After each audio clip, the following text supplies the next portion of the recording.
Michael K. Show on Yes is brought to you by Untuck It. Shirts designed to be worn untucked. Shop now at untuckit.com.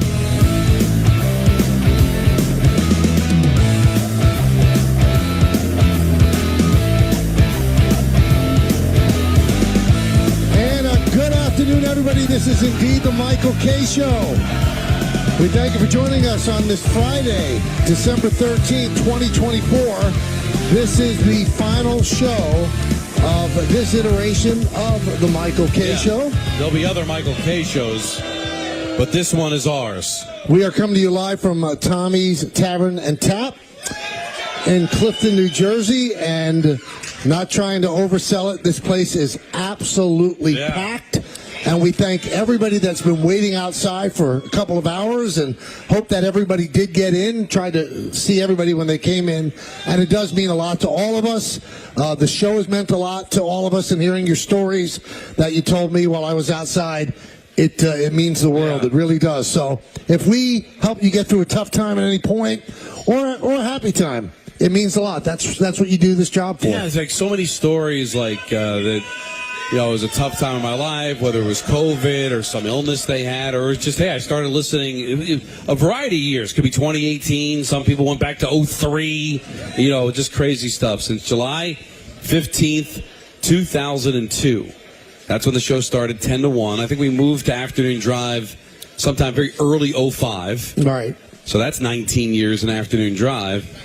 Pretty incredible stuff. So thanks, everybody, for coming out. This is going to be a fun day. Now, fun. Be honest, Michael. Yeah. Let's be honest, Mike. Okay, Mikey. Now, today when you woke up, and I got that lovely text message from you, first thing. Very nice. But Don still got his message. Yeah. Okay, that's nice of you. You deleted, you edited it. It was rejiggered. Rejiggered a bit. Yeah. Okay. It was much more emotional, and this one was pretty emotional. But you cut down some. Yeah, I took some small After yesterday. Out. Yeah.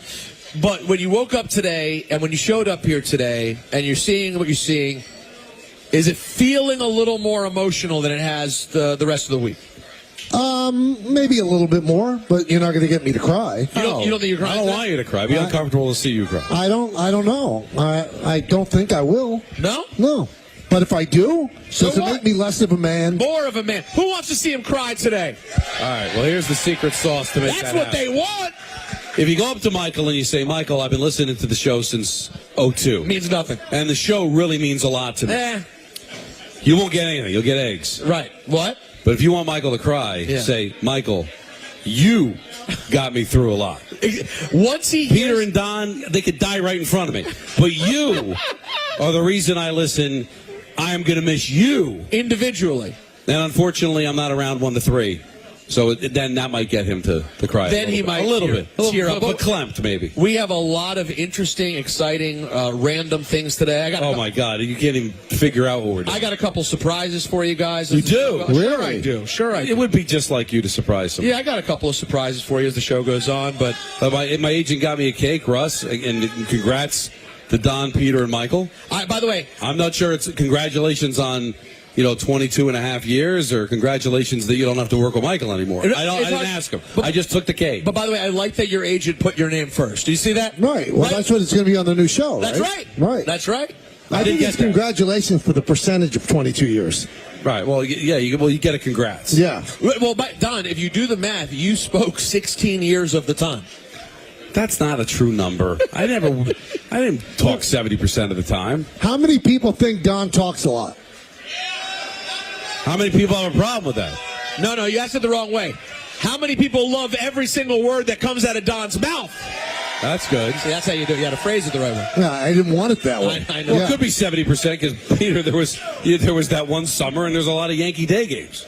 That's exactly right. That's exactly right. And there was, there's throat surgery and everything. I don't even like to joke about that. That was a very dark time. Dark time. No, it was. We felt bad for you. Not really. It was one of the saddest moments, I think, of the show's history.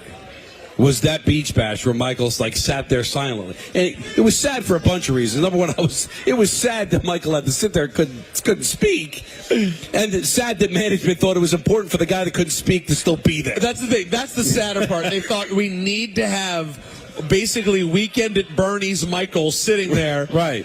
Just so people don't... No, but nobody would show up.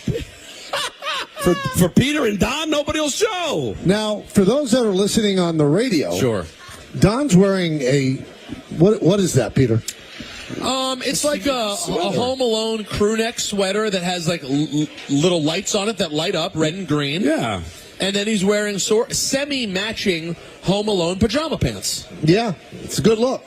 Yeah, when I got at the Target today, because the plan, I told Michael, I didn't tell you, Peter. I said, you know what, maybe I'm going to class this up. And I'm just going to show up in a suit. I thought about it. And then I talked to Russ, and Russ like, that's not you, man. It's not. You're not going to feel comfortable. It's not going to hit right. Just be you. It's a celebration. So I'm like, this is more me, right? Yeah, no, this is you. I think you could pull off a suit. No, it's not the pulling off the suit. I could pull off a damn good suit. Yeah. I look good in a suit. I've seen it. But this is a party crowd. Why stand out like that? Now, Don, did it cross your mind? You know, we have the great DJ Juanito here on Yes. the ones and twos. Yeah, there you go. Make some noise for DJ John.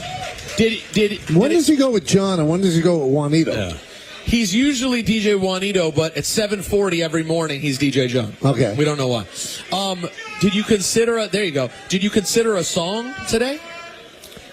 Yeah, I did. Did but you? I don't know if we can do it now with the DJ. What do you mean? It's easier to do it with a DJ probably. Well, how is he going to be able to play a song with no vocals? That's DJ John. That's DJ Juanito. He could do a karaoke? DJ John. He's taking pictures. He If can't be Juanito, bothered. if Don had a song, could you get the karaoke version for him to perform on it? Any song. Yeah, he said yes. See? All right, we'll do it then. You have the Serato stems, right? Yeah, we got you. Who wants Don to sing on the last show ever? You kidding me? There is something to it. I will remember you. Is it going to be like one of the ASPCA commercials? Oh, no. It can't be something slow. No. Something happy. Of course. No, I know how you split the difference. You go changes. Sabbath. And what, change the lyrics to Christmas? No. Oh, no, you want me to perform it doesn't have to be a Christmas song. No, just a song. Oh. It doesn't have to be a Christmas song. This is the last K show ever, man. Michael would be upset if I did changes. No, I don't. But it's a slow song. You know it's not what? a metal song. As of December 16th, you guys could do whatever you want. This is why he's not going to get emotional. It's these reindeer games that he doesn't have to worry about anymore. He doesn't want Right. songs. Don's going to sing. No, I'm good. Do whatever you want. No games, no picks. And by the way, speaking of picks, anybody catch the end of the game last night? Oh.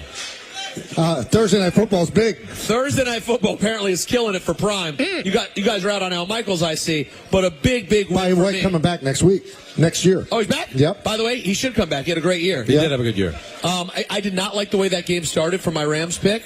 For those of you who may not know, Michael made it his 2-point play because he's gutless. I made it my 3-point play because I am real man. Three. And the Rams came through for The you. Rams came through. Yep. Yeah. Felt really good. Now, there happens to be some sports news. Devin Williams is a Yankee. All right. A top flight closer. So the Yankees get him from the Brewers, and they get Alonso's him favorite pitcher. for Nestor Cortez and Caleb Durbin. Boy, the Yankees really sold that for a while. This guy is going to be our second baseman.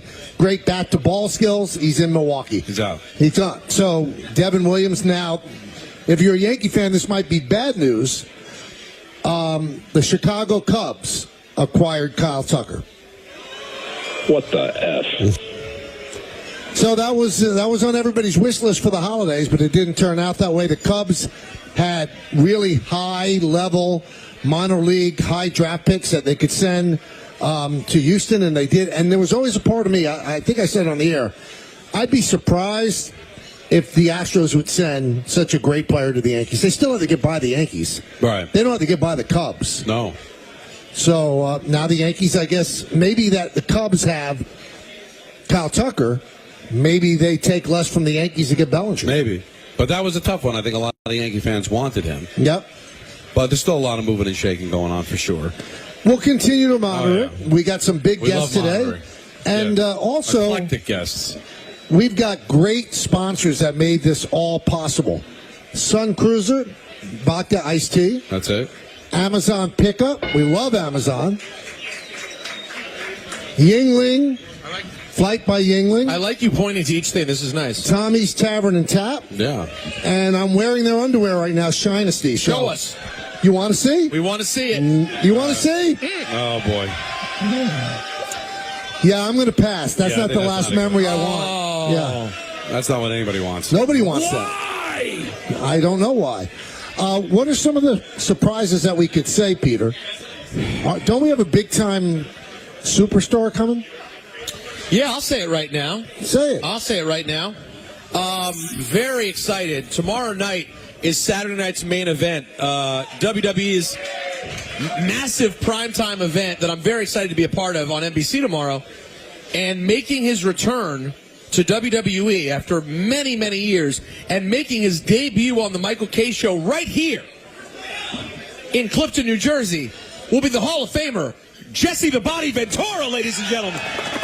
That's the former governor to you and me. Of Minnesota. Yay! Now, will Jesse be wrestling tomorrow? He will not, I believe. Okay. You never know. Although, you know what? You ask him about some of the people he doesn't care for so much. I'm sure it's on the table. But very excited. And then we'll have some other random surprises pop up throughout the day as well.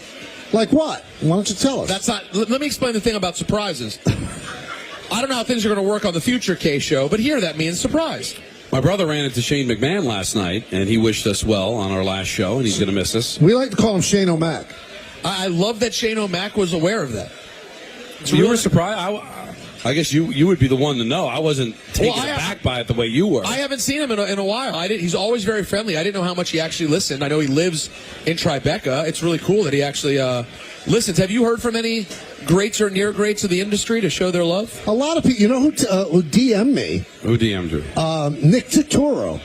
Oh, really? And he said, please tell Don I was just being emotional. I think you said something about Nick's... yeah, he looked like a crazy person. Well, he said... Am I wrong? Anybody seen Nick Totoro lately? He's out of his mind. Yeah, he had a baseball bat threatening Juan Soto. It was a bit much. If anything ever happened to Juan Soto, Nick Totoro would be a suspect. Tell Don I'm just blowing off steam at social media. Anyways, the Yankees will be okay. Hope you're doing well. Aw. There you go. That is really special. How about this one? I lost it now. I got to try to find it because we're getting so many. What about the post from A-Rod? Yeah, that's what I had. Oh, sorry. It just refreshed and disappeared on me. Did you see A-Rod's lovely post? No. Yeah, A-Rod posted on Twitter and Instagram. Really? Yeah. About the show? Yes, in about 30 or 40 minutes. Don will pull it up and read it. Well, no, because I had it all ready, and then we've been getting so many. See, then you got to download the app. Right.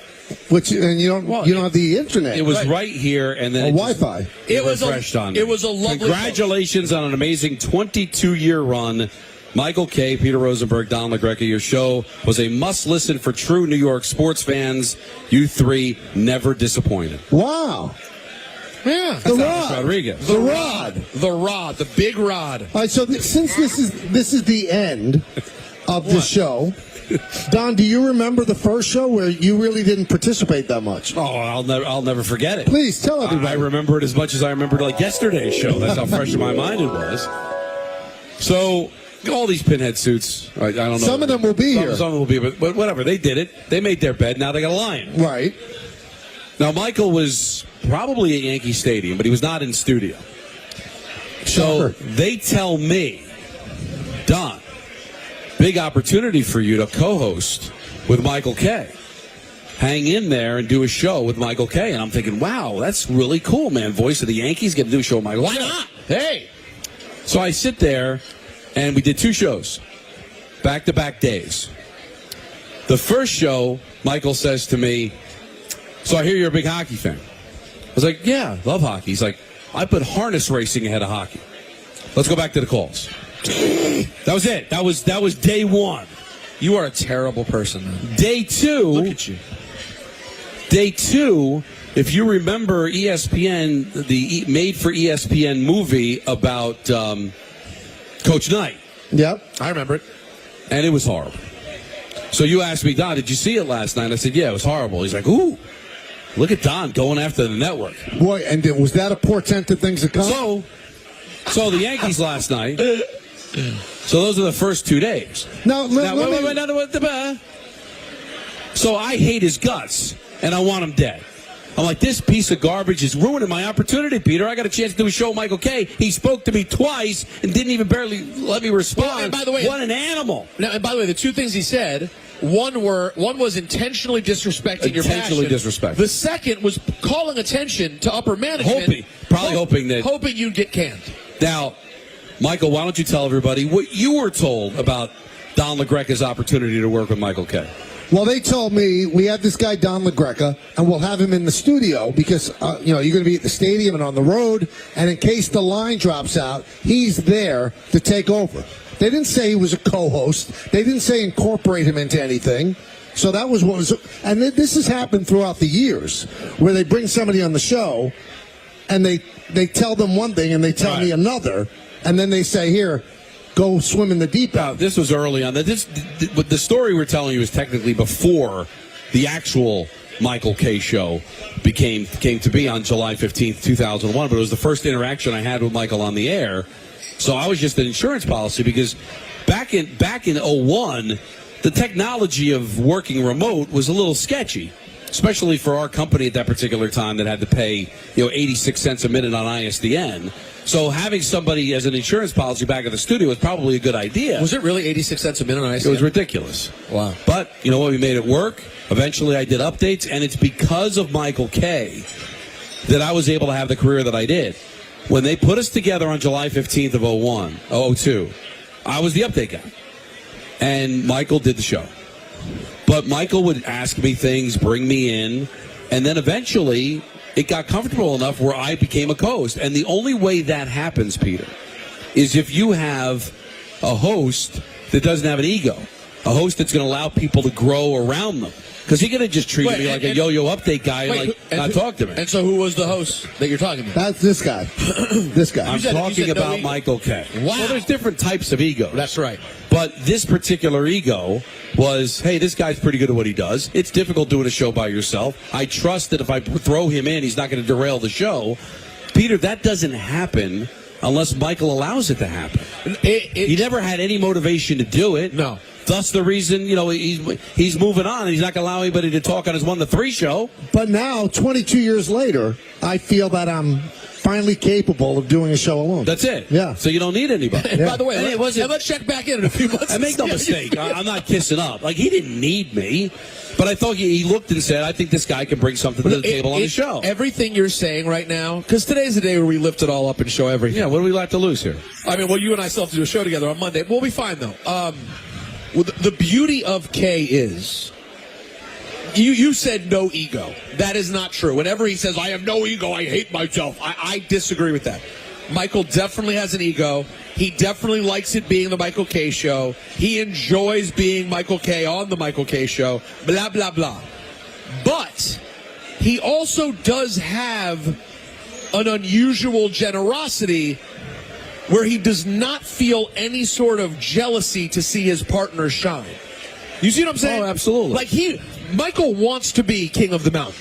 He's counting down the seconds. He thinks Don and I have gotten way too big for our britches. He's ready for the next Michael Kay show, January 6th, 1 to 3 right there on 880 a.m.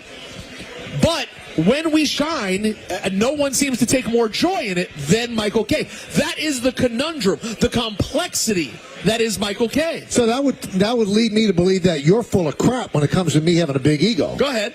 Why would I have that generosity of spirit if I had a big ego? Well, because here's what I'll say: you're so on top of the mountain that Don can have a great day, Peter can have a great day, we can have great moments. At the end of the day, without Michael Kay, it's just the show. I just think I didn't say you were much to the chagrin of Phil Mushnick. You're not actually translucent. You don't. A translucent, someone who's really, really thin-skinned, is scared that his co-host will outshine them. That is not your ego. I think you like being the man whose name is on the marquee. I think you like having your friends who do the show with you shine. Do you see what I'm saying? Yes. The point is, Michael, we're trying to say in a roundabout way is that even though we bust your you-know-whats and you can be a pain in the also you-know-what, a lot, you're a great guy. I think that's what we're trying to say. Yeah. So we have out a top 10 list, which almost speaks to what Peter said. Most of the list is Don screaming, and we just got out of your way. It's not. I'd say it's like 40% of the list, perhaps. No. You want to go over the list? I'll go over right now. But I don't think I was just screaming. I was saying things of import. Hey, by the way, Flight by Yingling is There a it proud is. partner of the ESPN New York Holiday Party, which we're all enjoying right now. You have the top 10 list, Peter? I will in a second. Why is it taking so long? There it is. Look, it's the first thing on Awful Announcing today. Oh, you're using their list, not ours?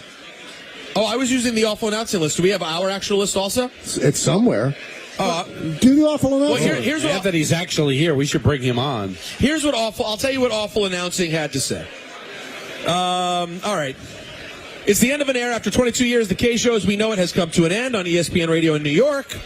Blah, blah, blah, blah, blah. The number 10 moment, according to Awful Announcing, September 15th, 2015, Peter Rosenberg's first day on the Michael K Show. How could that be number 10? It's got to be so much higher. Well, you're joking a little bit. No, I mean it. Here's what's crazy. Okay, I want everyone to remember, okay? Love me, hate me, think I'm average, think I'm great. I've been on the show for 9 years, and I'm the biggest change that ever happened after the start of the show. Here's what's ahead Well, that lasted. There were bigger changes. But they didn't work out. They didn't work out, though. All right, here's what's ahead of me. I've never said the Peter situation. The Bonnie situation. Is a situation. If you know, you know. Number 9. You guys may not remember this. October 16th, 2012. Donald Trump joins the Michael K Show. You remember?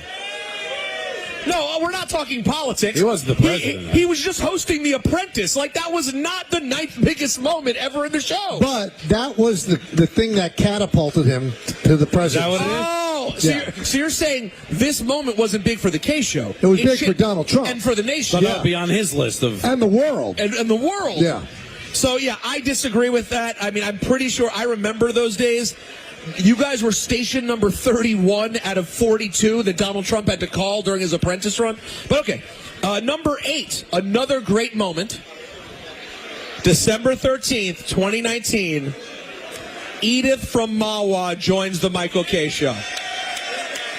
So we are at the 5th anniversary then. Today's December 13th. Can we recreate that, Don? I'll be you. All right, so this is what happened 5 years ago today. That's Edith. Leaving him hanging. No, it's so much worse than that. Wow, so Uncle Dan's been gone 5 years? That's incredible, no, Michael? In 5 years, it doesn't seem like it. That is, yeah, because that we were doing it at Buffalo Wild Wings. I had a flight to like Anaheim after the show. Crazy day. Sam Darnold was there. That was a crazy holiday. Oh, I believe I had a great day that day. We'll only be topped by this. Don't worry. No wonder your show is number 1. Jess just showed it because Jess loves it. Oh, it's the best clip of all time. Rest in peace, Edith. And again, I love that moment. I don't know if it supersedes my entire existence on the show, but it's okay. Number 7, January 25th, 2018. Michael K. eats a Whopper. Do you guys remember the moment?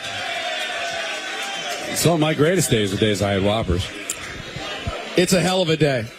Number 6, Michael K. becomes the James Dolan Whisperer. That's how Awful Announcing described it. I was the one that asked him about Phil. Yeah, ask Phil, he said. April 1st, 2005. I don't believe we're supposed to talk about this on the air. No, I'm surprised this... The Mike Piazza prank. Yeah, that wasn't good. It was one of the worst days ever. I almost quit. It was really bad, right? Well, really bad. I said I don't do April Fool's stuff. I think it's terrible.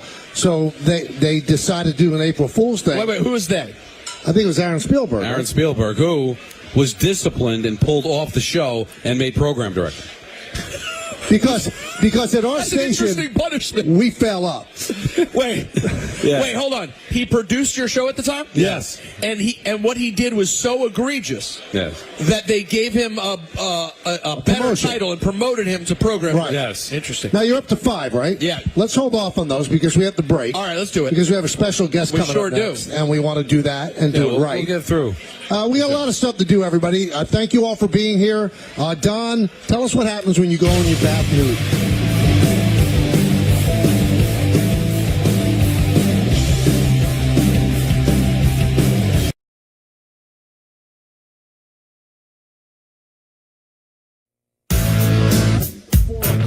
Here on a Wednesday, which means one thing.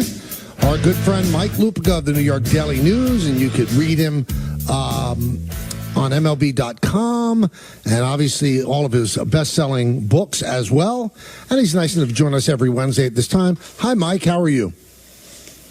Good afternoon, gentlemen. I love hearing V's voice. I knew V very well all the way back to Iona. I will tell you my two favorite V stories. They've been told and retold, but I just love them because he was one of the funniest people. I don't know if you ever saw him in person. He was as funny as any stand-up comic. He was that good. And, the first favorite is when he called, I forget what college ref it was. He called him over one night, and he said, "Can you give me a technical foul for what I think?" And the guy says, "No, Jimmy, I can't." And Jimmy said, "Good, because I think you suck." Okay, that was one. But here's my favorite. There was one year where they changed some sort of NCAA regulation, and he came home and he said to Pam, this is when he was coaching at NC State, he said, "Honey, they've changed the rules, and during the off season, there's going to be a period where I have to be on campus for 30 consecutive days." And she said, "Okay." And he said, "And so I'm thinking I want to make love 30 times. And Pam thought about it for a second. She said, "Put me down for 2. Wow. So that he was all that, and he was obviously a dear friend of my dear friend John Saunders, who practically who was with him all of that day before he gave that speech, and John was amazed until the day he died that Jimmy was even able to get to the microphone that night. But if you watch it, and we've all watched it a million times, once he got his first laugh, it was like he was well again. It was really one of the great nights in the history of this network. Absolutely, and they've done great things with it, raising a lot of money for cancer research. So a good job by the Valvano family and by ESPN as well. The big story this week has obviously been Juan Soto, and it made me think of something, Mike, and I'm sure you remember it. I was 16 years old when the Yankees signed Reggie Jackson to a 5-year, $3 million contract. Yep. And I thought, $600,000 a year. That's unbelievable.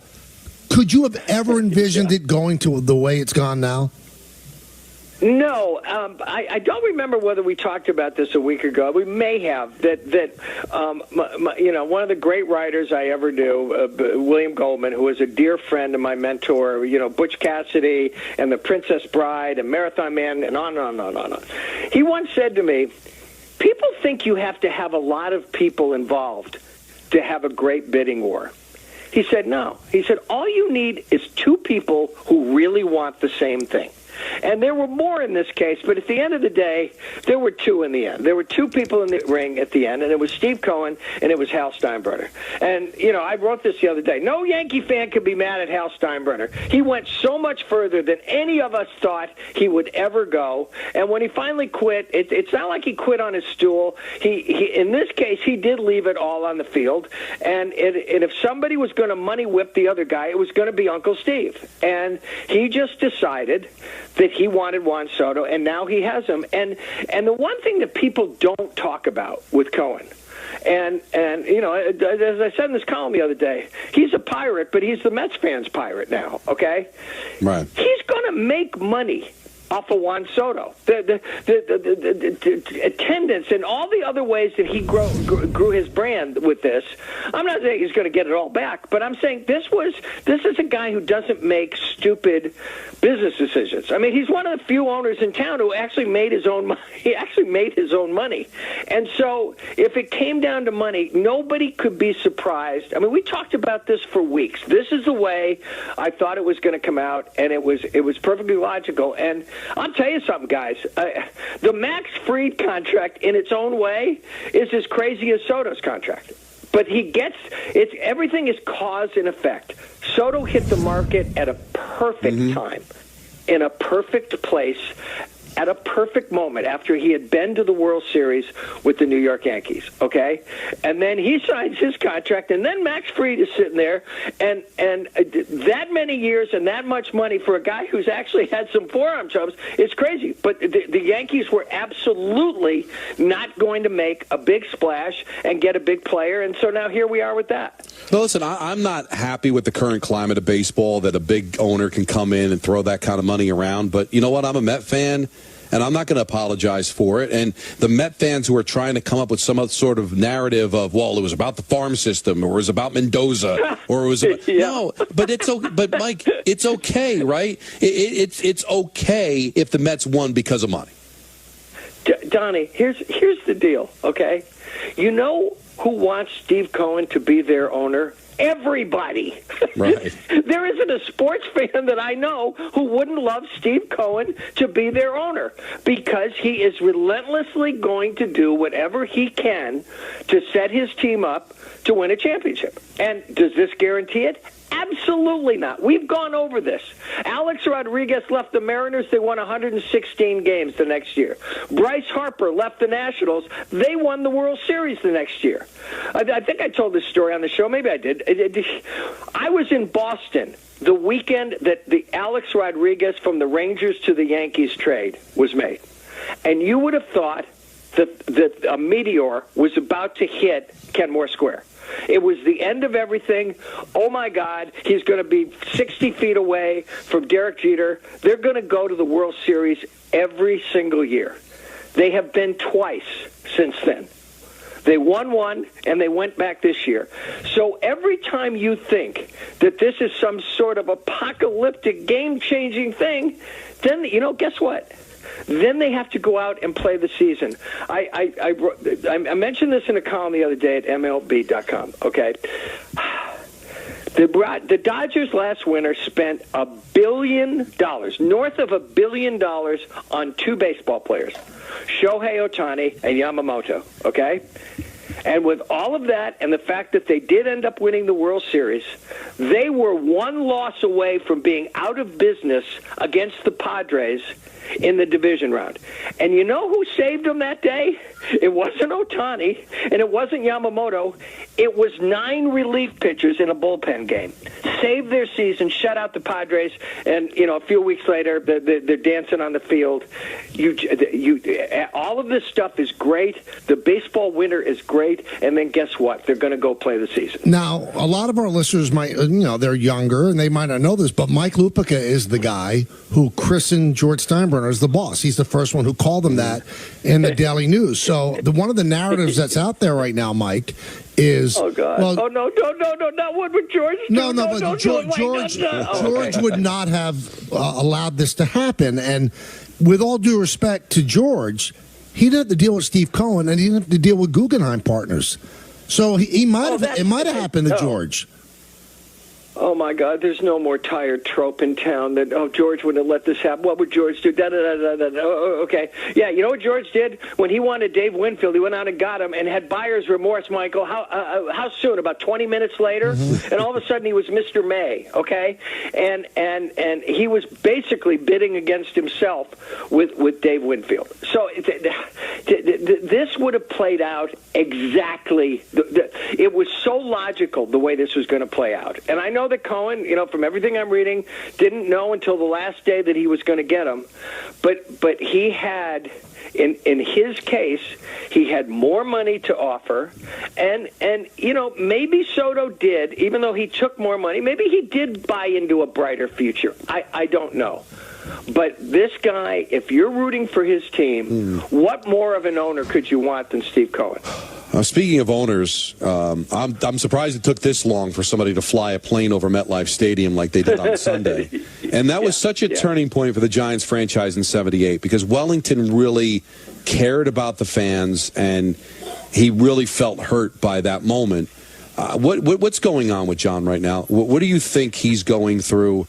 And are hearts and minds within that organization being changed about Shane and Dable based on how this season's likely to close out? They have so badly lost their way, and it was like this incredible domino effect. And it started after the second Super Bowl against the Patriots. And by the time Tom Coughlin left, he was having losing seasons.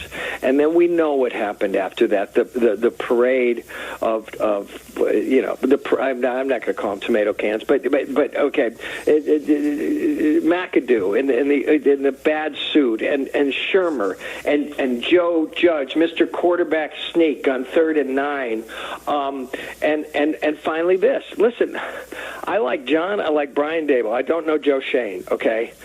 But I don't know how you can sell this angry fan base who feels like they have been deserted by ownership that about 10 years ago considered itself one of the model franchises in the sport.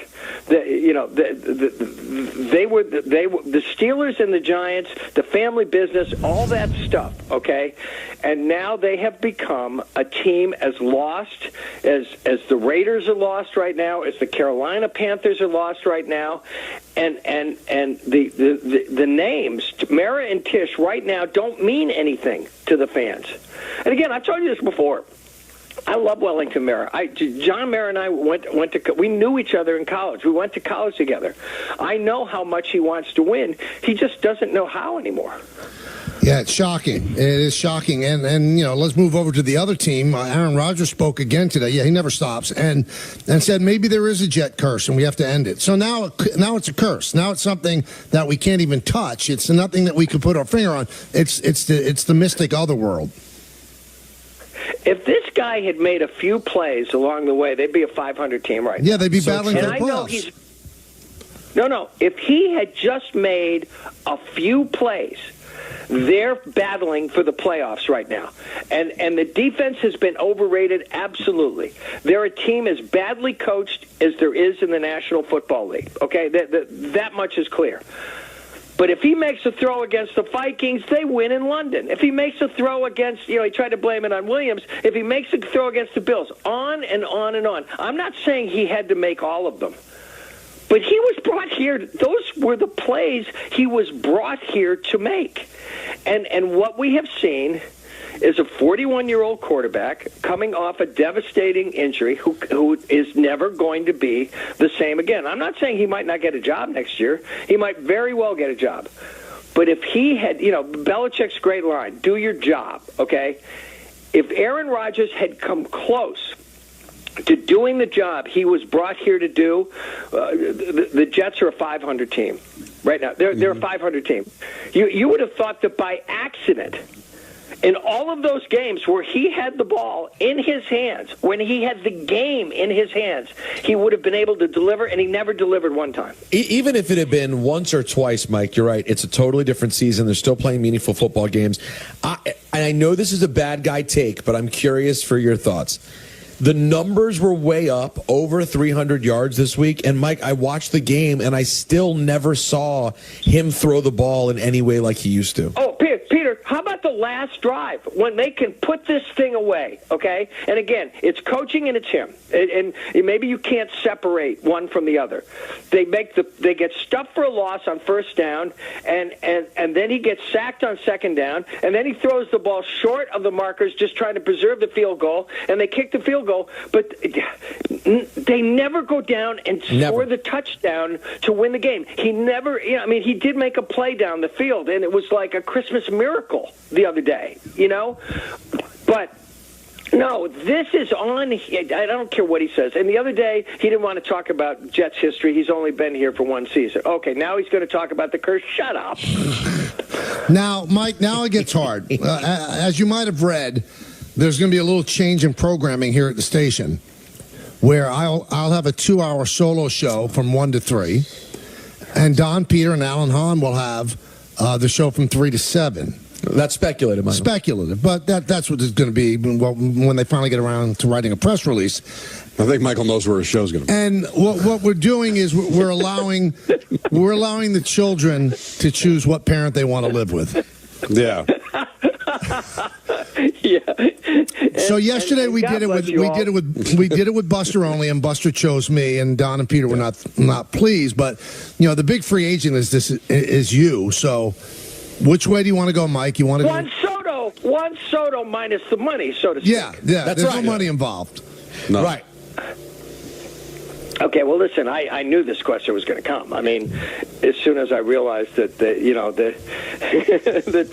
there's geniuses in charge of radio, we're doing this, okay? Because, and by the way, when I was at the station, Donnie knows this, we used to talk about this all the time. Nobody ever said to us, hey, Mike, who'd you have to pay off to get that time slot? But anyway, I digress, okay? And so I've been thinking about this because, what you do is, Taylor Lufick, every time we've ever had a big decision about a move or something else, she says, just make a list, the pros and the cons. And there are so many. There's so many pros. I mean, there's so many pros on both sides of the ledger. I mean, first of all, I'm incredibly loyal to Peter because it was really his idea that I start doing this regular gig with you guys. Yes. And I mean, there's no way that he could have known, just how great it was going to be. But anyway, it was.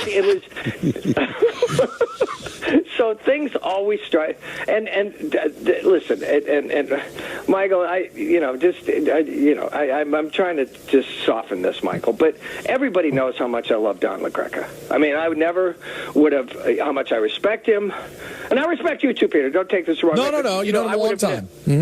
I've known him a long time, and he knows this is a fact. When they were first talking to me about doing a radio show for ESPN, I told them I'm not doing it unless Don, even though he would have it just increased his workload, unless Don LaGreca had been a part of it. And he was, and we had a blast. Okay.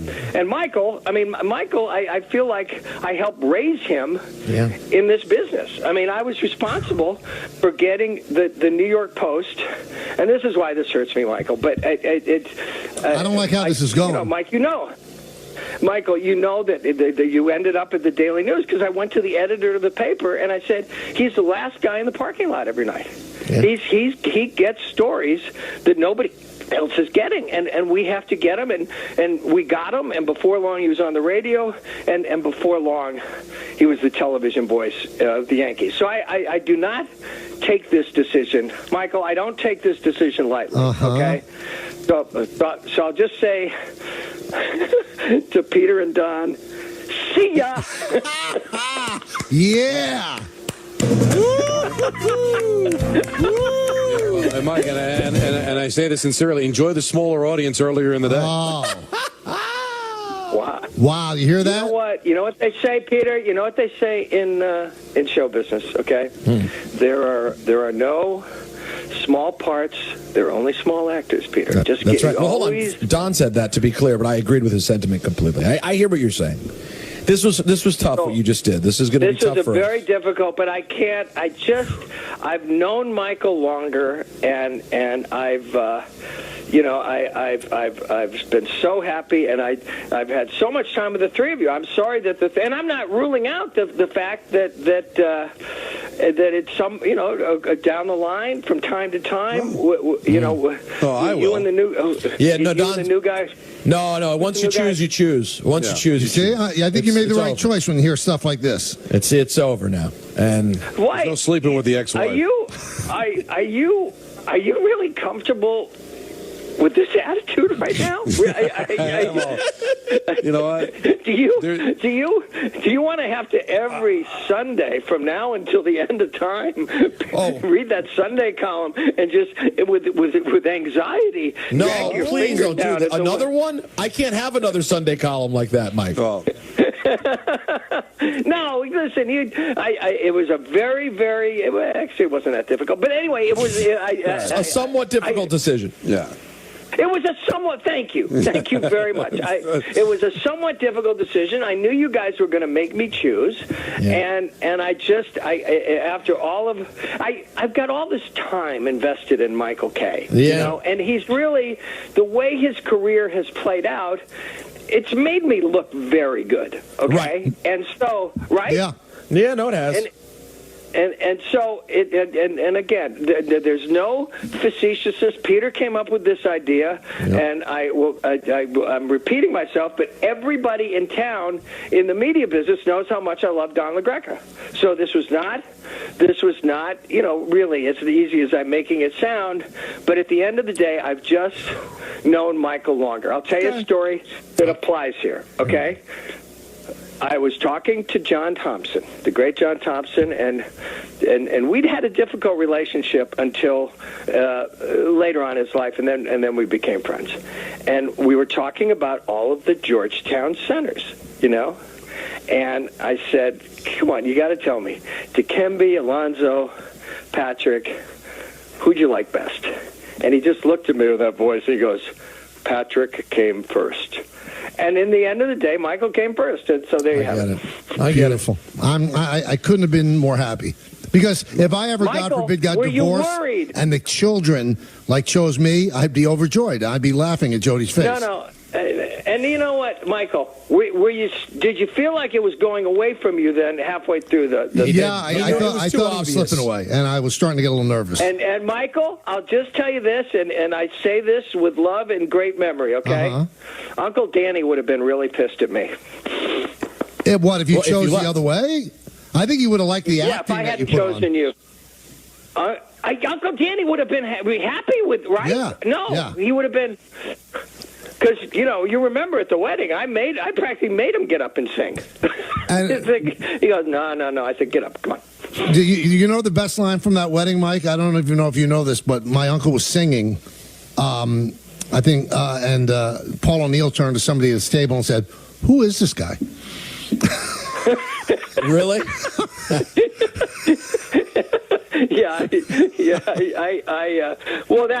O'Neill, you can't expect him to see Moonstruck. I mean, the last movie O'Neill saw was Old Yeller.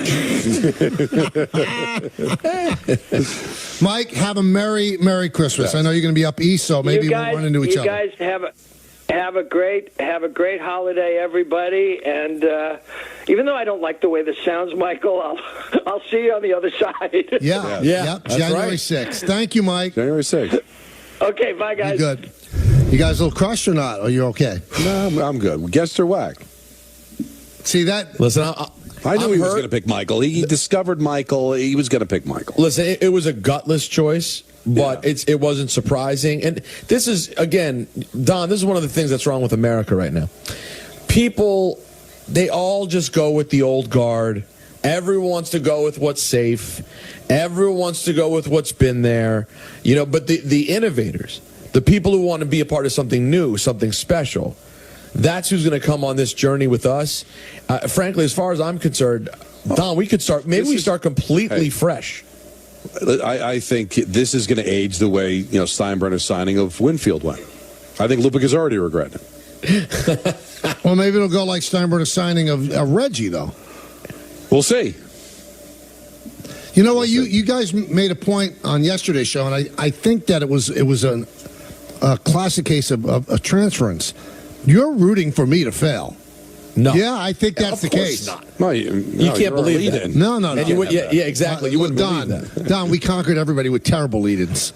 I know, but that's still. I don't want to have to go through that again. Yeah, exactly. Come on, Michael, you did this. You're the one who, for years, has said, that you're rooting for you. You're always rooting to look better. We know you too well, and we fought you on it, so you know how we feel about it. No, I think you guys are rooting for me to fail. That's cool.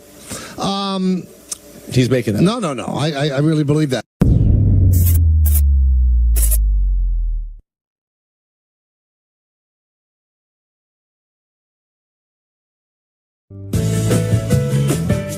Ladies and gentlemen, it is the final edition of the Michael K. Show as we know it.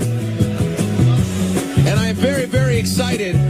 Tomorrow night on NBC, WWE is bringing back maybe my favorite property of all time in the history of all things WWE. And I am so honored to be a part of the broadcast festivities and to welcome one of the greats of all time, the Hall of Famer, Jesse the Body Ventura.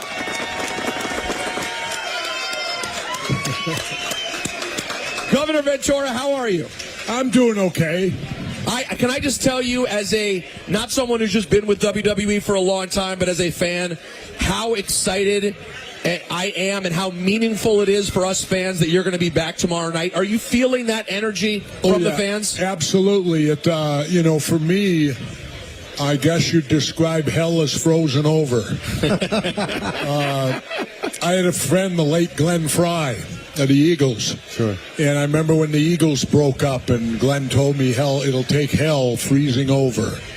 Well, it froze over for the Eagles. They came back with another great album and life went on. And that's kind of how I feel right now because it's been 40 years. roughly, give or take a couple. And I never believed, truthfully, that I would ever be back. But through my son, who negotiated it all, and the new management at the World Wrestling Federation, which is now World Wrestling Entertainment, we got it done. And I came back initially as a legend, which is what I was going to do, and I did that for my kids, because I thought, if anyone makes money off my name after I die, I want to ensure that my kids are getting a piece of the action. And that would only happen with the WWE. Governor, would this have happened if Vince McMahon was still in charge? No. No way? No. I don't believe so. You never say never. Right. Yeah. But I don't believe it could have ever, no. There was too much in between and too much. I mean, I'd been gone. Jeez. I did WrestleMania 1 through 6. I think they're up to over 40 now. Yeah. That's right. We're pushing 41. Yeah, there you go. You know better than me. And, so it's up to 41 now. And, I did 1 through 6. So I never dreamed I'd be, that I'd come full circle. And it's fulfilling for me because I can't go back in the Navy. A little too old. And so my life is now done a complete circle. Yeah. Because in 1975 is when I broke into the wrestling business. And this will be 2025, basically. By next week it'll almost be there. So it'll be just about 50 years. That I've been in wrestling or was in wrestling, and then 40 years from the Saturday night main event. And so much happened in those 40 years. Like you said, wrestler, but, politician, actor. Like, how do you want to be defined? As a versatile person, or is there one area where you want to be remembered for more? No, I don't think so. I think the best thing to define me is a Renaissance man. I've lived my life. It'll be dear to across the lake or across the bay here. I followed the teachings of Yogi Berra, the great old Yankee. Sure. Yeah, Yogi always had a quote. He said, when you come to a Y in the road, take it. Yeah. That's what I did. That you did. You certainly did. Every time I come to a Y in the road, which is about every 4 years, 5 roughly in there, I come to a Y in the road. I take it. And I don't look back. Now, wrestling is an unforgiving business. I'm just wondering, what's tougher and dirtier, politics or wrestling? I would say politics, because I feel today like I'm free. Because now I can say any damn thing I want. And I don't have to be worried about offending this group, offending that group, or worried is something politically correct. Right. Because all you got to do in the end is look at them and glare and go, it's wrestling. That is such a great point. Now, speaking of which, what's the chance that you would ever share screen time again with Hulk Hogan? Could that ever happen? The only way it'll happen is if they put a Hulk tariff on. Now, what I mean by that is, he stuck it to me so bad years ago. The only way I want to deal with him is if he is making me money. Right. That's a Hogan tariff. So Hogan shows up, Jesse gets paid more. That could be a conversation. That's a Hogan tariff. Now, speaking of some people I've heard you have some strong feelings on, I've heard a little birdie told me you have some strong feelings on our colleagues, Stephen A. Smith and Christopher Mad Dog Russo. Yeah. First of all, Stephen A., thank you. You saved me from having to lead it in myself. No, I got Damn, you. You're good. I got you. I'm your gorilla. I got you. Stephen A., this is right to you, Stephen A. You better learn that the voice of pro wrestling is Jesse the Body Ventura. Not, let me repeat, not Nature Boy Ric Flair. Ric Flair wouldn't even come to the WWE until they kicked me out. He never arrived till after I was gone. And now, going to this little cohort of him, that he calls himself Mad Dog? Chris Russo, yeah. He's damn lucky the real Mad Dog's dead. Mad Dog Vachon. Mad Dog Vachon. That's Mad Dog. And if Mad Dog were alive today, he'd come right out here, take that little wimp and stuff him right in a garbage can. What did Chris do? Because there is only one Mad Dog, and how dare this guy, this little puke, how dare him try to take that name? It's more ironic than He should be ashamed of himself. Don, you have to understand, Mad Dog Vachon, that nickname is an iconic nickname in the wrestling business. And you need to see his picture. And when you look at that and you look at this other guy, bring up Vachon. I'm going to show him a picture of Mad Dog But in defense of Chris, I think they're just talking more about his bark than his bite. There you go. Look I don't know. But you take a look. There's Mad Dog Vachon. That's what a Mad Dog looks like. That's what a Mad Dog looks like. Yeah, Russo would let himself. No teeth. Bites the hell out of you. There's a Mad Dog right there. Not this little bozo that's on with Stephen A.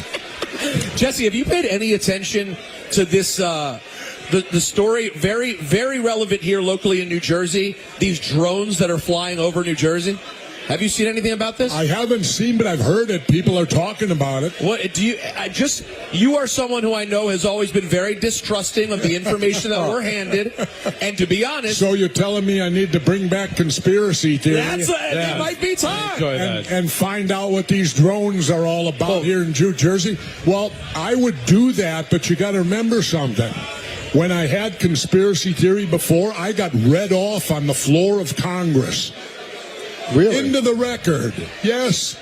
Well, when we exposed their FEMA camps, these camps they were building that were barbed wired in, and we wanted to know who's going in them. Well, you know, try to translate as a former politician. I'm not. I'm a statesman. You better get it straight You got first. it. All right. There you go. Now you know the difference. A politician makes it a career. A statesman serves and goes back to what he used to do. All right, there you go. As a statesman, then. Thank you. When I hear the politicians tell me, we don't know what it is, but don't worry about it, that tells me they know exactly what's going on. Is that fair? I'd say that's a fairly good assessment. Because how would you be able to tell me not to worry about it if you didn't know what was going on? Exactly. When I don't know what's happening, that's when I worry. And you should worry. And so, no, I would tell you to let the antenna go up on that one. Yeah, it's a bit weird. Who's the toughest you ever wrestled? I mean, the guy that when you got in the ring, you said, "Wow, this is going to be." Well, there's no doubt that to me, there's only one guy. And I got to wrestle him the first time in Topeka, Kansas when I was a rookie. And his name was Andre the Giant. And Andre was the most powerful man that I'd ever. I mean, the first time I wrestled him, I'm fresh out of the Navy a couple years, and I locked up with him. I took a front face lock. Okay. Right here, right? Yeah. He put his hands on my hips. No help from me. Picked me up over his head. I was 250. Walked me over, set me on the turnbuckle, and patted my cheek. And I sat there for a moment, and I went, nobody has ever handled me like I was a 2-year-old child. And that's what it was like with him. How could you pick him up? You couldn't. Chris Taylor, the great wrestler from Iowa State, wrestled in the Olympics. He said Andre would have won the Olympic gold medal without it. What could you do with him? You gonna leg dive him? So what was he about? Right. Was he about $4 bills or more? Andre in his prime was he was close to 5. Wow. And if you ask Hogan right now, when he slammed him, he was $850. But yeah, probably close to $500. No, he was close to 5 bills. And when Hogan did that, Andre was in bad shape. Yeah. Andre was it was amazing he even got into the ring. His back was in bad shape. Oh, WrestleMania 3. The man, he didn't die. He died shortly thereafter, not long after that. Jesse, you rarely get to hear about Vince Sr., and obviously you worked with him longer than you worked with Junior. No. No? No. Either way, it was close. Yeah. What was Vince Sr. like, personality-wise? Different from Junior in the fact that Senior I never heard him raise his voice, ever. And he was so smooth. You could be angry to the point of wanting to explode. And you'd go in for a meeting with him, and you'd come out of the meeting feeling great and accomplishing nothing. Do you remember Vince Jr. No, around? I mean, you would walk, he had that type of delivery. He'd give you nothing. And you walked out like, And you walked out like you just won the lottery. Wow. You know.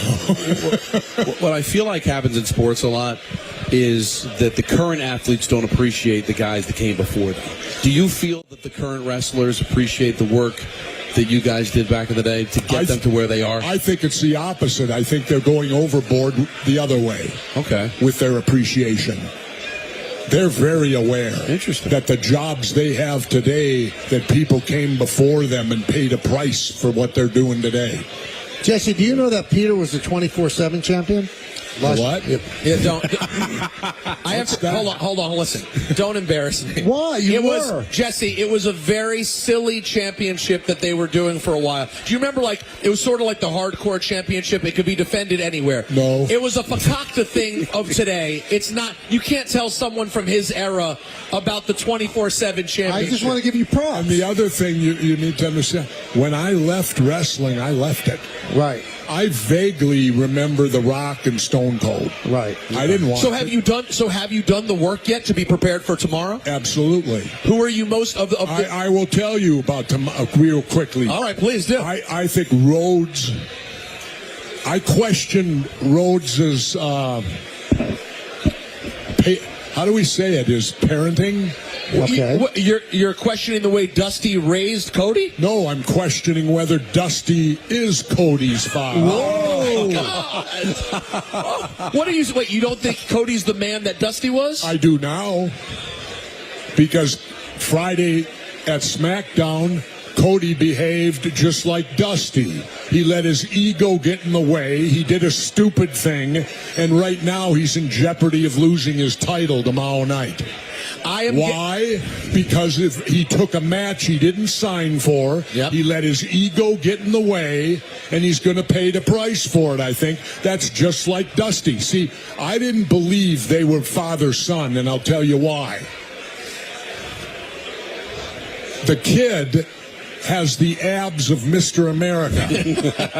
You know, when you look at the kid, you see a six-pack. Right, the American dream, though. You look at Dusty. Dusty could have won, but not for best abs. He could have won for most abs. I am getting a delighted sense that the Jesse Ventura we're going to get tomorrow night on NBC is the Jesse Ventura of old. Well, I'm very excited. I'll just, like I said, now I believe he is his father. Because he behaved like him. Well, with an act of stupidity. Well, we'll see how Cody does. And if he gets his butt whipped tomorrow night, that's the reason why. He let his ego get in the way of his good sense. When you're the world champion, you got to think ahead. You don't think in the now.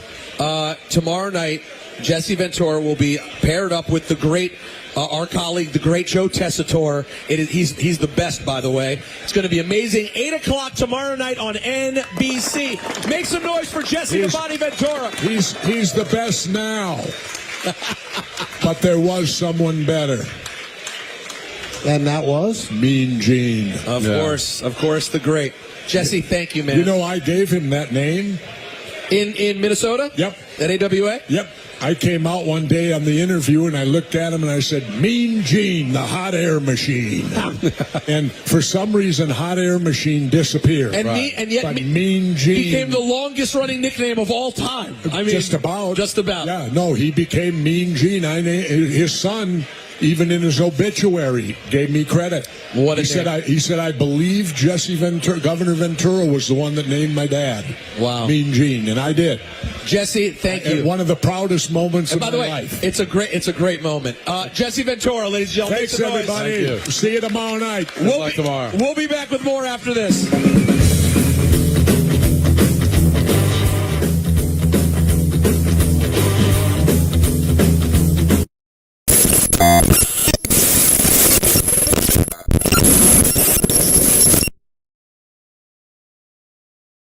tell you this.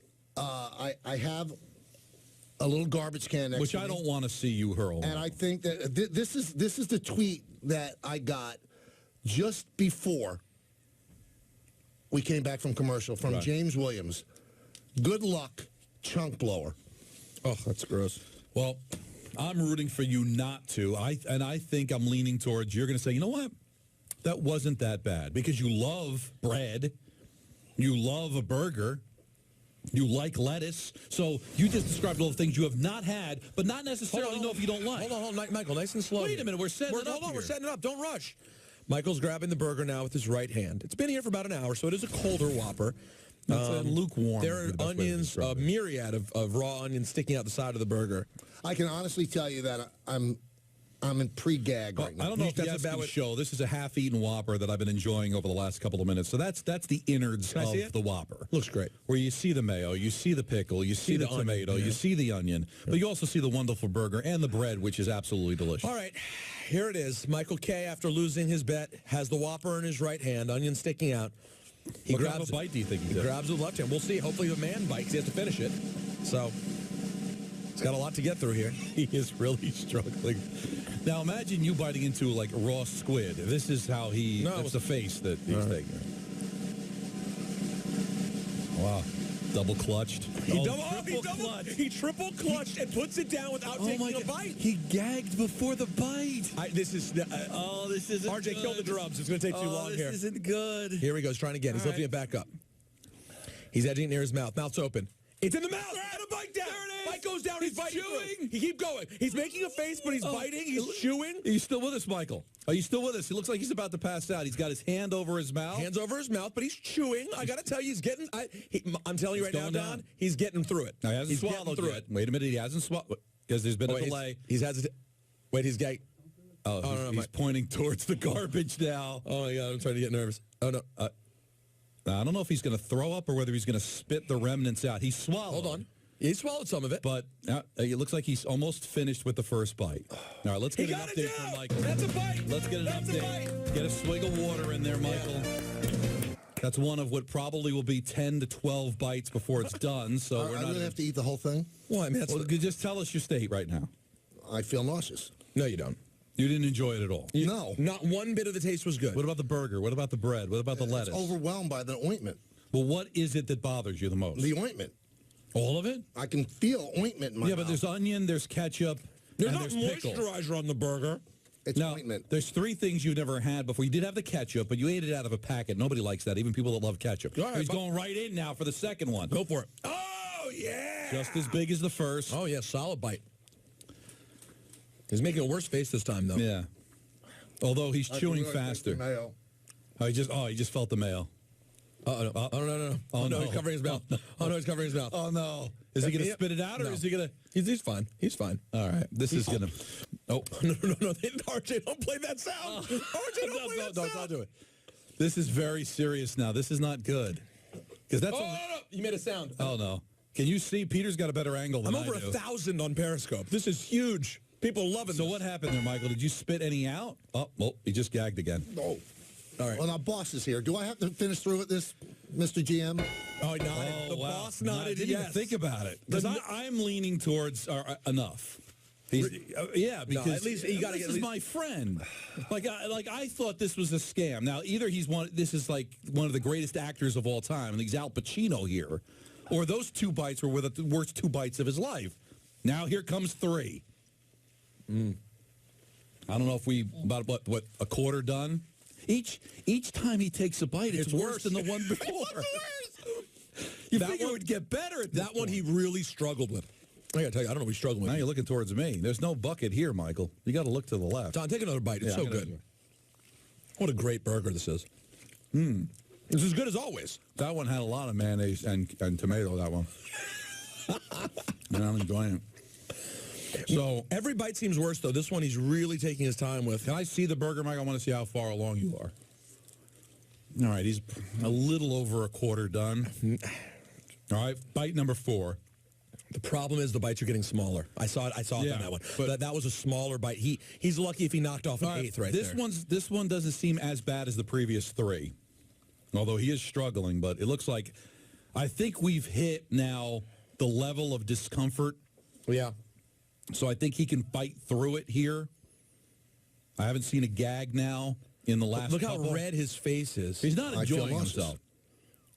He's not enjoying himself at all, but I think we've reached the point now where he can do this. He stopped talking to us, though. Oh, yeah. He's really mad. This is definitely the worst thing. Aggressively going for number 5. That fight looked like he's sort of starting to like it. He's turned the corner. He's chewing faster now. He's gotten around the bend now. His body has made the necessary adjustment. I'm very impressed. I got to tell you, at this point, I'm kind of impressed. If he continues to finish out this way, I'd say he's halfway home. I despise both of you. I don't know why you would despise us. Despise yourself for making the bet, Michael. Immediately. I'm flaming right now. Man, I swear. Yeah. So he's halfway through the burger. You know what you should be upset with? That you were a guy who went against your boy Doug Marrone in that game last week. But I still couldn't win.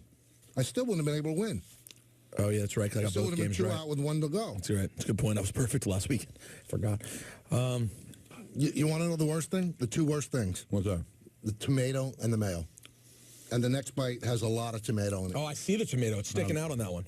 Bite 6. Officially beyond the halfway point of the Whopper. Make it big. Just go for it. Yeah. Get after it! He bit that one like he really enjoys a Whopper. No. He's paying the price. Now he's paying the price. He's leaning over. He's leaning left. He needs the water. He's getting to the water. All right, he's swallowing it down. He's getting the water.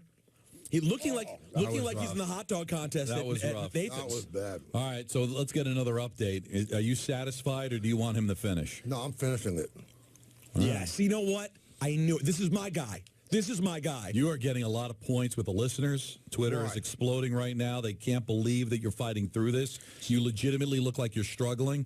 This is far worse than the ketchup packet. This is far worse than you dressing up in full Rangers uniform at a game. I'm getting my hair dyed. People are saying, some people think he's faking it and that he likes the... No, I know him. He's not... Peter, you know him too. I wish some people in my past that I know faked it like this. Wow. Some people are saying they want puke. They won't be happy till they get puke. I think we're beyond that, don't you think? No, the last one. Wow, he had it halfway in his mouth and took it right out. We're about 2 bites away from him being done. And with each one, he's getting through it. Now, the question is, can he get through the rest of the show? That's why I love this contest, because we got 2 more hours to see how this plays out. We going to 7:15? I didn't know about this. No, for 1 hour. Oh, you're counting down the minutes. 1 hour and 45 minutes. Sean Smith says, prediction, Michael starts to love ointment and starts getting... Other people defending you, saying you can't fake a face like that. And I think that's look at that, the sadness on his face. I would say he's under half. Oh, he knocked a piece of lettuce out, but it's okay. But don't knock out more than that, or we have to do the whole thing over again. Big bite. Oh, take it. Take that grade A American beef. He can't have what just happened to me with my Whopper. Where... What? Oh, no. Is he throwing up? Hold on. Oh, no. Wait, oh, no. He became the bucket. Oh, no. No. Michael, you're more than halfway home. You're more than halfway home. I thought we were beyond the point of this. Did he? No, not yet. He comes back down. Wow. Oh, my God. How do you people like this? I think it's phenomenal. What I was saying before, Peter, is that I got pickle at when you get a bite and it still has onion in the sandwich and you have to pull the onion out and like slurp it up like spaghetti. I just had that. If he had to have that, it's over. He'd be done. Yeah, I think you're 100% right. You enjoyed it. Yeah, I didn't have. It's such a straight. The 2 people that know each other so well and share so much in common can have just complete polar opposites on the Whopper. I like the confidence he has, though. He looks like he grabbed it here with the meat. No, and he's going to lose some tomato on the back end. It's all right. See, for the people he barely could touch the tomato with his hand. So for the people that are listening on radio, this is torture. Television, I think, is capturing exactly what Michael's going through. All right, that bite was better than the last one. Well, I have a napkin. Oh, he needs a napkin. I got you. Right here for you, boss. No problem. So there you go. There you go. Don't try to spit it out, though. All right. Are you a bite away now? Let me see the sandwich. Yeah, he needs 2 more bites. 2 more bites. Has anybody counted the bites? We got to be over like 7 or 8. How you doing, Mike? I'm not doing the football contest next year. We'll just bet on something that's not going to kill you. No, I'm not doing it. I'm not doing it. First of all, Bill Polian's in the Hall of Fame, Couldn't get 2 games more wrong. I know, but he's blaming I know. Polian. Now I he's know. taking shots at Polian. This is I know sad. more football than both of you put together, and I'm eating this. Oh, wow. Someone just said, and this is, I don't recommend this, someone wrote, watching while driving may crash, worth it. No, do not crash. Just listen on the radio. And the guys. fact that he says more football than the both of us combined, he's now delusional. Now he's gotten to a He's state getting now sick. where his body is starting to shut down. But I'll tell you right here, he's down to the final 2 bites. I'm really surprised that he's torturing this much. He's giving his phone. We got a tweet from the great Bob Wischusen. Oh, Text, excuse me. I am so jealous my fat ass hasn't had a Whopper in 15 years. I'd kill for one. I love those things. And yet Michael is struggling through his. So, Bob, I feel your pain as I'm enjoying my Whopper, bite for bite with Michael, completely different experience. I'm going to try to do this in one. here we go. Oh, this is aggressive, even for people who love the Whopper. He's got 2 bites left, and it's going to go down in one shot. He's going for the final bite, ladies and gentlemen. To prove his manhood, to finish something disgusting. Oh, it's all in. It's all in. And I think... Oh, no. He may have bitten off more than he can chew. This might be the first round of the XFL, biting off too much more than he can chew, but he's now stepped away from the bucket, and it looks like he's going to make it through. He's throwing out his napkins in the wrapper. One more gulp of water to wash it down, and Michael K., ladies and gentlemen, has finished the Whopper. Well done, son. What a great job. What a great job out of you. Oh, terrific. In just a shade under 20 minutes, you made it through a Burger King Whopper. You know what, Michael? It's not quite down yet, though, Don. I really feel bad, but he's gotten through it now. And I thought for a while that this was just some big scam, that he's going to end up enjoying it. But if he faked it, he's the greatest actor ever. Because if you were watching on Yes, you saw without question. And if you watched on Peter's Periscope, without question, he struggled with every single bite as he's now finally finished. Michael, so how was it? Be honest. It was awful. It was really bad. Everything I despise. And It's like a food you. Oh, you know what? It's just mean now. Now he's getting, now his senses are starting to come back. And you know what's sad? He's like, Don, you know how like little kids, when you tell them that when they just say they don't like something for no reason and they refuse to like it even if they could like it? That's what he's doing. He didn't even give it a chance. You know what? What kind of a jackwagon are you? I didn't give it a chance. I ate the stupid thing. But I didn't like it. But the whole time, I felt like throwing up. you never went into it and said, you know what, maybe I'm going to like this thing. You could have. I know myself. You know, you're not willing to push yourself. I'd like to push you right now. I'm very impressed. Don't ruin the moment.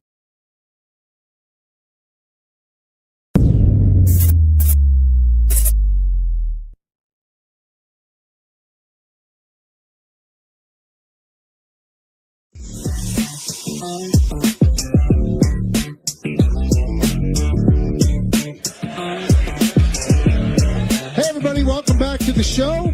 We are here at a place that you should go to. It is that good. It's been tremendous. We thank everybody for putting this together. Tavern on Tap in Clifton, New Jersey. Now, this is the final, I like this word. I've used this word a lot, final iteration of this show. So the Michael K. Show is going to just be Michael K. It's going to be from 1 to 3. And it's going to lead into the new afternoon show. And the name of that show is going to be Not the Michael K. Show. So I still keep my name in it. Right. And not Post K. Not Post K, just Not the Michael K. Show. Post-mortem K. But wait, I thought it was the show.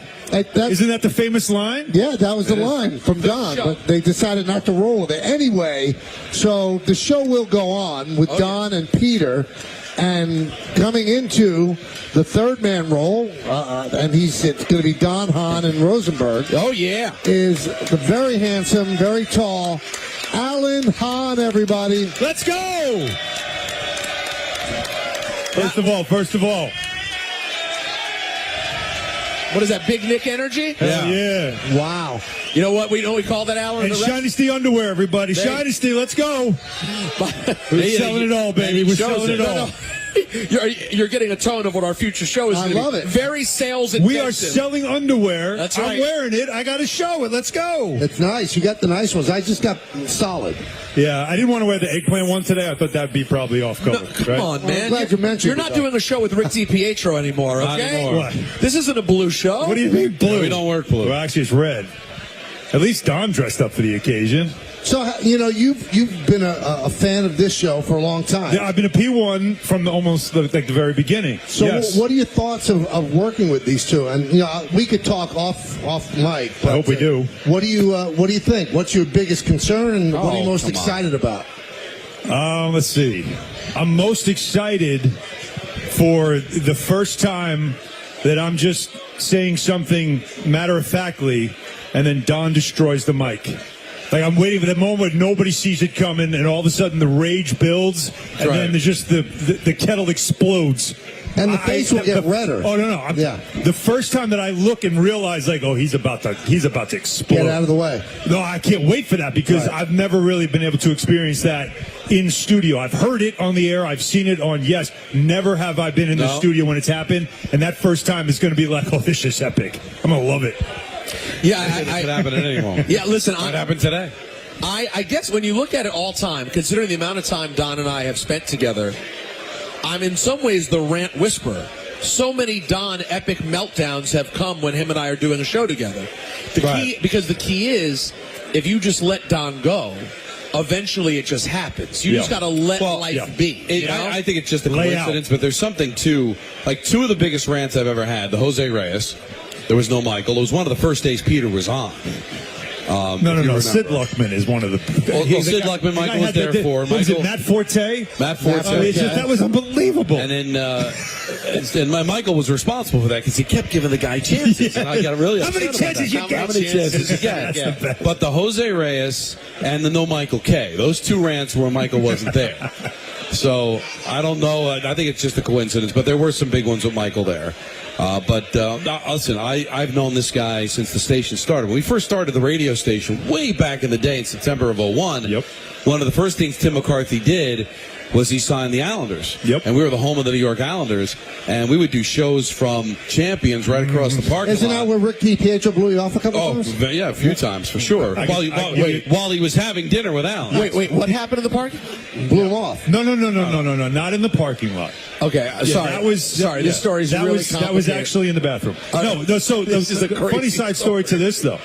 So they would do the post game show, right? And it was Peter Schwartz. Peter Schwartz, right? Would do the post game show in Champions. This big table, this whole setup, all right. So I was a sports writer back then. I was a beat writer, and myself, Peter Body, a couple other beat writers. Afterwards, you'd always go over and have a beverage, just kind of unwind after a game. And so we go over there, but the kitchen closed, I believe, at like 11 o'clock. Which killed Peter. So you couldn't get there in time to get, once you were on deadline, no more food. All right. So we get there, and then there'd be this table, lavish table, with just every appetizer on the menu. Anything you could possibly eat, all of it on the table. Repug Don time. I mean, this is seriously like a buffet table at a party. And we go over, all right, there's something here, right? So the waitress would say, well, they've got all this food. Can we just get that they got it? Oh, no. That's for Don LaGreca. That's what she would say. And we're like, oh, Don LaGreca, excuse me. Wow. Oh, yeah, no. And he wouldn't let you have any. If you went over, it was like, slap you right on the hand. Right on the hand, unless you were a guest. Then you might get a wing. Wow. And we tried to get Rick as a guest, and Rick would blow us off. Right. Which I don't Rick's one of the nicest people I've ever met. So I don't. But Alan would come on, and then you and Peter did the book. Yes. Yeah. Which was great. That was awesome. Promote that. So I've known Alan for over 20 years, and I'm really looking forward to getting him in. He's a big Knick guy. We know that. But he's also a Yankee fan, loves hockey, loves baseball, big Yankee fan. So I'm really looking forward to. So he doesn't have hockey below harness racing, right? No. Right. What's your hold on? Your order of sports are basketball 1, basketball, hockey, football, then baseball. But the Yankees are your biggest team. Yankees are the only team I'm a fan of at this point in my life. They remain a team that I root for as a fan because I don't have I only covered two things Yankee-wise in my life.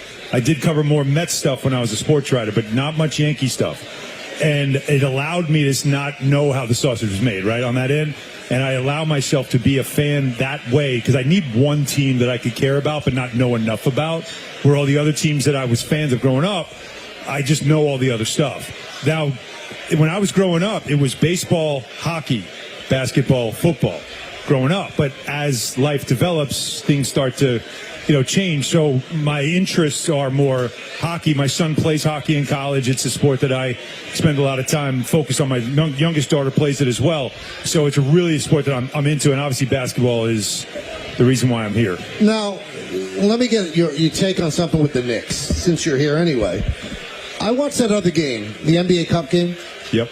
I was appalled by how poorly they played. Second half. It was unbelievable. Yeah. I mean, it looked like they didn't belong on the court. Their court with the Atlanta Hawks. Yeah, third quarter was the worst quarter of the season. I mean, just outworked, out-rebounded. Yep. And the thing that confused me about this team, there are times that they're playing, and I go, this team could win a championship. Yep. And then there are times that they played like that in the third quarter. I go, this team could get knocked out in the first round. Right. What's the team? It's something in between. Now, I know that sounds like a cop-out answer, but it is because it's so early in the season. Tom Thibodeau teams spend the first quarter to one-third of the season figuring it out. Mm-hmm. What do we need? And who do I trust? Who can I play? They go through all that in the beginning, and the numbers tell you. By the last quarter of a regular season with Tom Thibodeau, the Knicks are playing their best basketball. They have the best record. That's .635 winning percentage in the last 20 games of the season in his Knick tenure. That's incredible because they're just over 500 in the first quarter. So he does that. So that's the one thing you got to keep in mind is there's always that feeling out of period, especially when you have two new starters. They don't have a deep bench right now. They finally got one guy back in Precious Achiuwa who can help them. They really need Mitchell Robinson, and teams that play the way the Hawks play, they hit high, hard screens, a ton of rolling and cutting, and a lot of tall athletes. That affects the Knicks. They have a hard time with guys that are like 6'9", 6'10", pogo stick type guys. And that third quarter, the reason why that game went the way that it went, we all focus on they can't stop them. The defense is terrible. They missed 13 straight threes. Yeah. You can't win if you miss 13 straight threes. They are the second best three-point shooting team in the NBA. So when they don't have that weapon, they're an ordinary team, and it showed in that third quarter. If they made a couple of threes, that's a closer game, and the fourth quarter is now up for grabs. But that didn't happen. No matter how you feel about the in-season tournament, and I know there's a lot of Knicks fans that didn't care, some really did care. But what I thought it was an opportunity to make something of a regular season game. Make it big. I know you're not going to be able to prove yourself till you get to the postseason. Right. But was I wrong to think that this was an opportunity on Wednesday to play in a big game? Give us a little bit of an appetizer of what's to come. Or am I making too big a deal out of it? Was it, in essence, not something that big? Tom Thibodeau said this is great for the fans. Well, there you go. That's the answer. That's one answer. The other one is Josh Hart. I want to buy a new watch. $500,000, I can buy a new watch, right? Like you hear that? None of them said anything about proving ourselves, winning something so we can be proud. These guys know what this is about. It is a fan-driven thing. And not that they weren't trying to win. They, of course, were trying to win. But I also will say, just looking at it from an aerial view, I look at this right now and say they were better off losing because they were already showing signs of fatigue and looking a little busted. They needed a couple of practices to kind of get recalibrated on defense. They are playing one game now in 7 days versus flying today to Vegas to do a whole media thing. Or they actually would have flown yesterday. A whole media thing, coverage, all the stuff they got to do. Play this intense game on Saturday. If you win, you play Tuesday. And after that game, you fly right to Minnesota for a 2-game road trip. There's no break. There's no nothing. Take a breath, play one game in 7 days, have a couple of practices, reset yourself, and go. So while nobody likes to see them lose, there is a little bit of a silver lining in you know what, though, this might be the better thing. I don't think the players looked at it like you're looking at it or like a lot of other people. I bet if they won. Show something. The Lakers won it last year. What did they do in the playoffs? No, I get it. I just thought it was an opportunity to kind of do something. But here's what nothing matters until, just like the Yankees. Nothing matters till we get to October. Nothing for the Knicks matters till we get to April. Yeah, but if they had won, they would have spun it in a nice way. That was cool. Yeah. But if you lose, you go, hey, we get a break. But this is where it backfires, Peter. Did you see LeBron's not playing now because he's resting after playing all those games in the in-season tournament? So the fans end up getting the load management anyway. Yeah, it'll be interesting to see over a few years whether this actually becomes a, quote, fan thing. Because I'm yet to actually meet a fan who cares. Now, speaking of a fan, we're going to be joined right now, and Alan's going to hang with us, the great Scott Van Pelt, who was always with us on Monday before Monday Night Football. That's but right. Scott really reached out to Anthony Busick and said, I really want to, just come on the show for a little bit. And Scott joins us now over the phone. Hey, Scott, how you doing? I'm really good. And I'm this is complete sincerity here. Yeah, I thank Anthony for just giving me a little runway here to tell you guys from afar what a fan I am and how cool it's been to be part of it. And I just want to tell you guys, I hope you give yourself a little time to think about what a special run it is, man. New York's as good a town as there is in the world. It's got as great as sports fans, great history with the franchises. And the relationship you have on radio is unlike anything else. You guys all know this. And so I just want to salute, hat tip, stick tap, however you want to call it, the run you've had. It's not like anyone's dying. It's just going to be a different thing that people are doing moving forward. But it's rare, man. It's really rare what you guys have been able to do. It's special. And I just wanted to make sure I got a chance to say that to you and your audience, just what a treat it's been to be on with you and how much appreciation and respect I have for what you guys have done.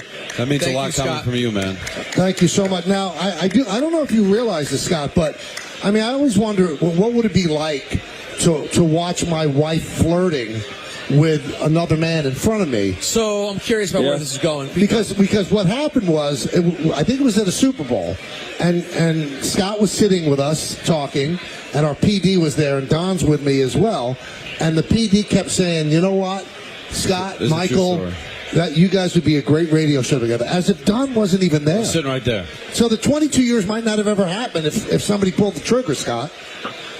Well, listen, it's sometimes the best deals that you make are the ones you don't make. So, listen, not for nothing. I think I told you this privately, man. It would have been a blast to sit with you and chop up whatever. But I'd say that things worked out way better for you the way they went, and they've gone all right for me as well. So, a little flirtation, whatever. Just makes you appreciate even more what you got, right? And not so much for the guy that suggested it, so it's all good. Oh, I love it. Wow. And by the way, you guys, to be honest, you put Michael and SVP together.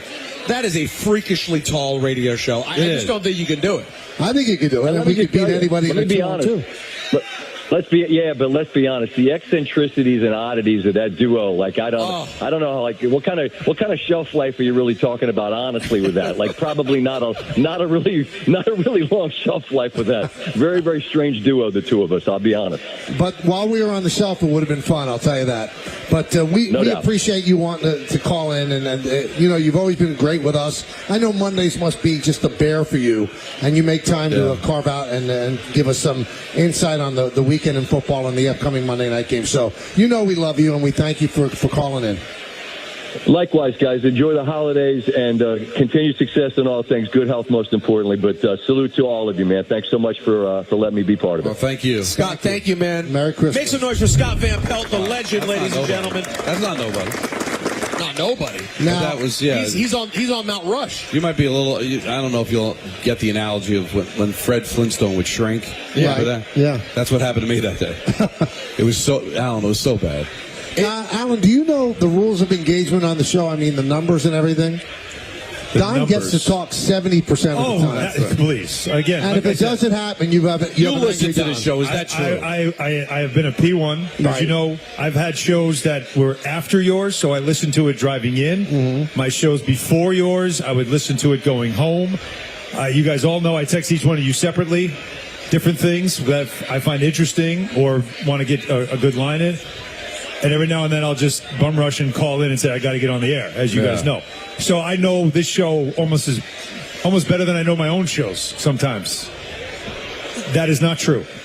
Don, my goal here is to make Don LaGreca the biggest star in sports talk radio in New York. That's my goal. My goal is to take him from a guy who has been like 6th man of the year, a great role player, right? The guy that everybody just loves. And then this is his time now. This is his team now. And it's the ability to say, you run this thing. You take it now with all the experience you have. And my job is John Stockton.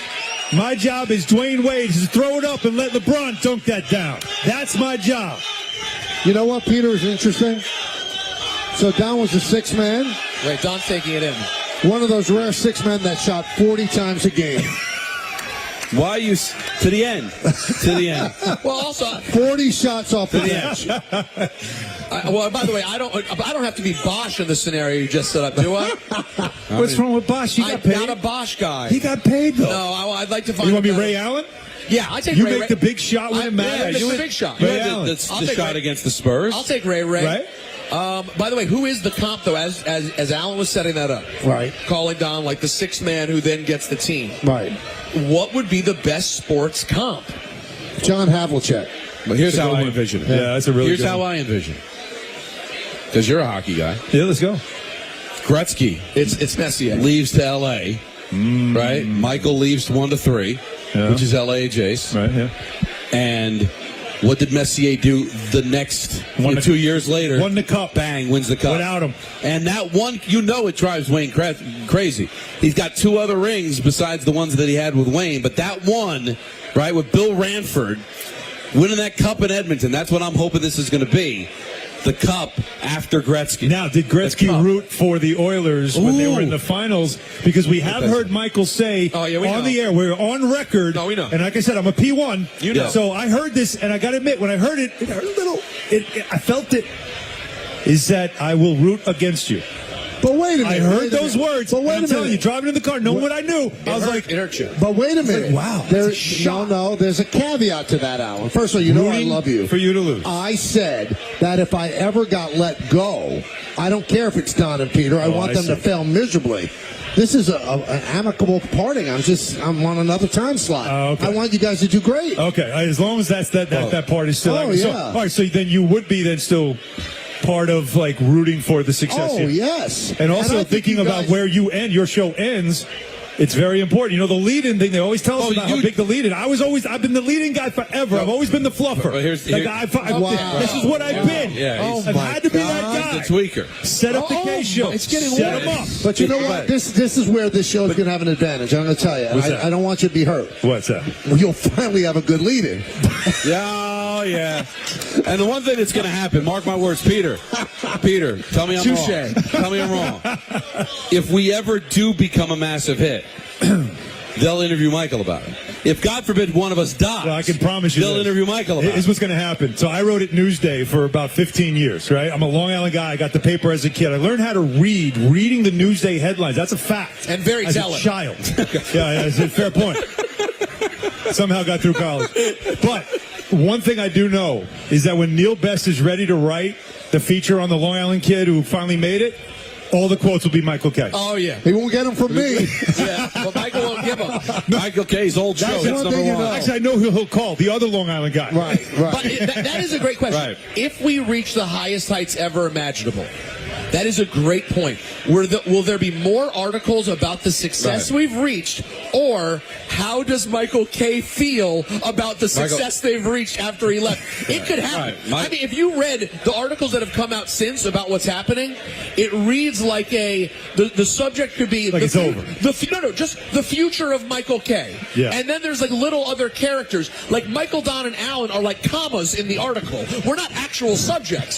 So if we make it to the top, the article has to be, how does K feel? Or, God forbid, our plane goes down on the way to the Super Bowls. Michael K's former show dies in plane crash.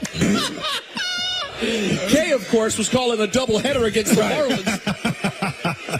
And couldn't be reached for comment. I do want to add one other thing, though, Michael. And again, all the joking and kidding aside and everything like this, many times that Michael has texted me encouragement about different things throughout my career. At times, as a lot of you know, I stepped away from Han and Humpty at one point because there was just too much going on in my life and I couldn't keep up. Rick is a dynamo, and it was impossible for me, and I did not feel the show was going in the right direction. Dave and he have taken that to an unbelievable place where it's a great morning show and a must listen. I know everybody here does listen to, right? DPH on Rothenberg, correct? Yeah. Yes, of course, right? So through all of that stuff, it is something that I'll never forget. The first time I ever appeared on this show. And I was a Knicks beat writer. It probably was whatever it was, 06. And I came on the show as a guest to talk Knicks. No idea what we were talking about. 06, it was probably bad because they weren't very good then. But I was so nervous to come on the show. Like literally, I went in my garage because I had young kids then, didn't want anybody to make noise, I wanted it to be perfect, sound great. I don't want to ruin this moment. I want to be asked back on the show again. So I went into the garage to make sure it was quiet, and I was pacing and nervous throughout the entire, I don't know what you guys asked me, but it was like hanging up and going like, I was just on the Michael K. show. Like, that was awesome. It was a big deal to me. Really? Yeah, it was, and I'll never forget it. And so from there, 6 years later, being on the station, meeting you guys, getting to know you all personally. Like, obviously, I knew you, Don, but I mean, really getting to know you all.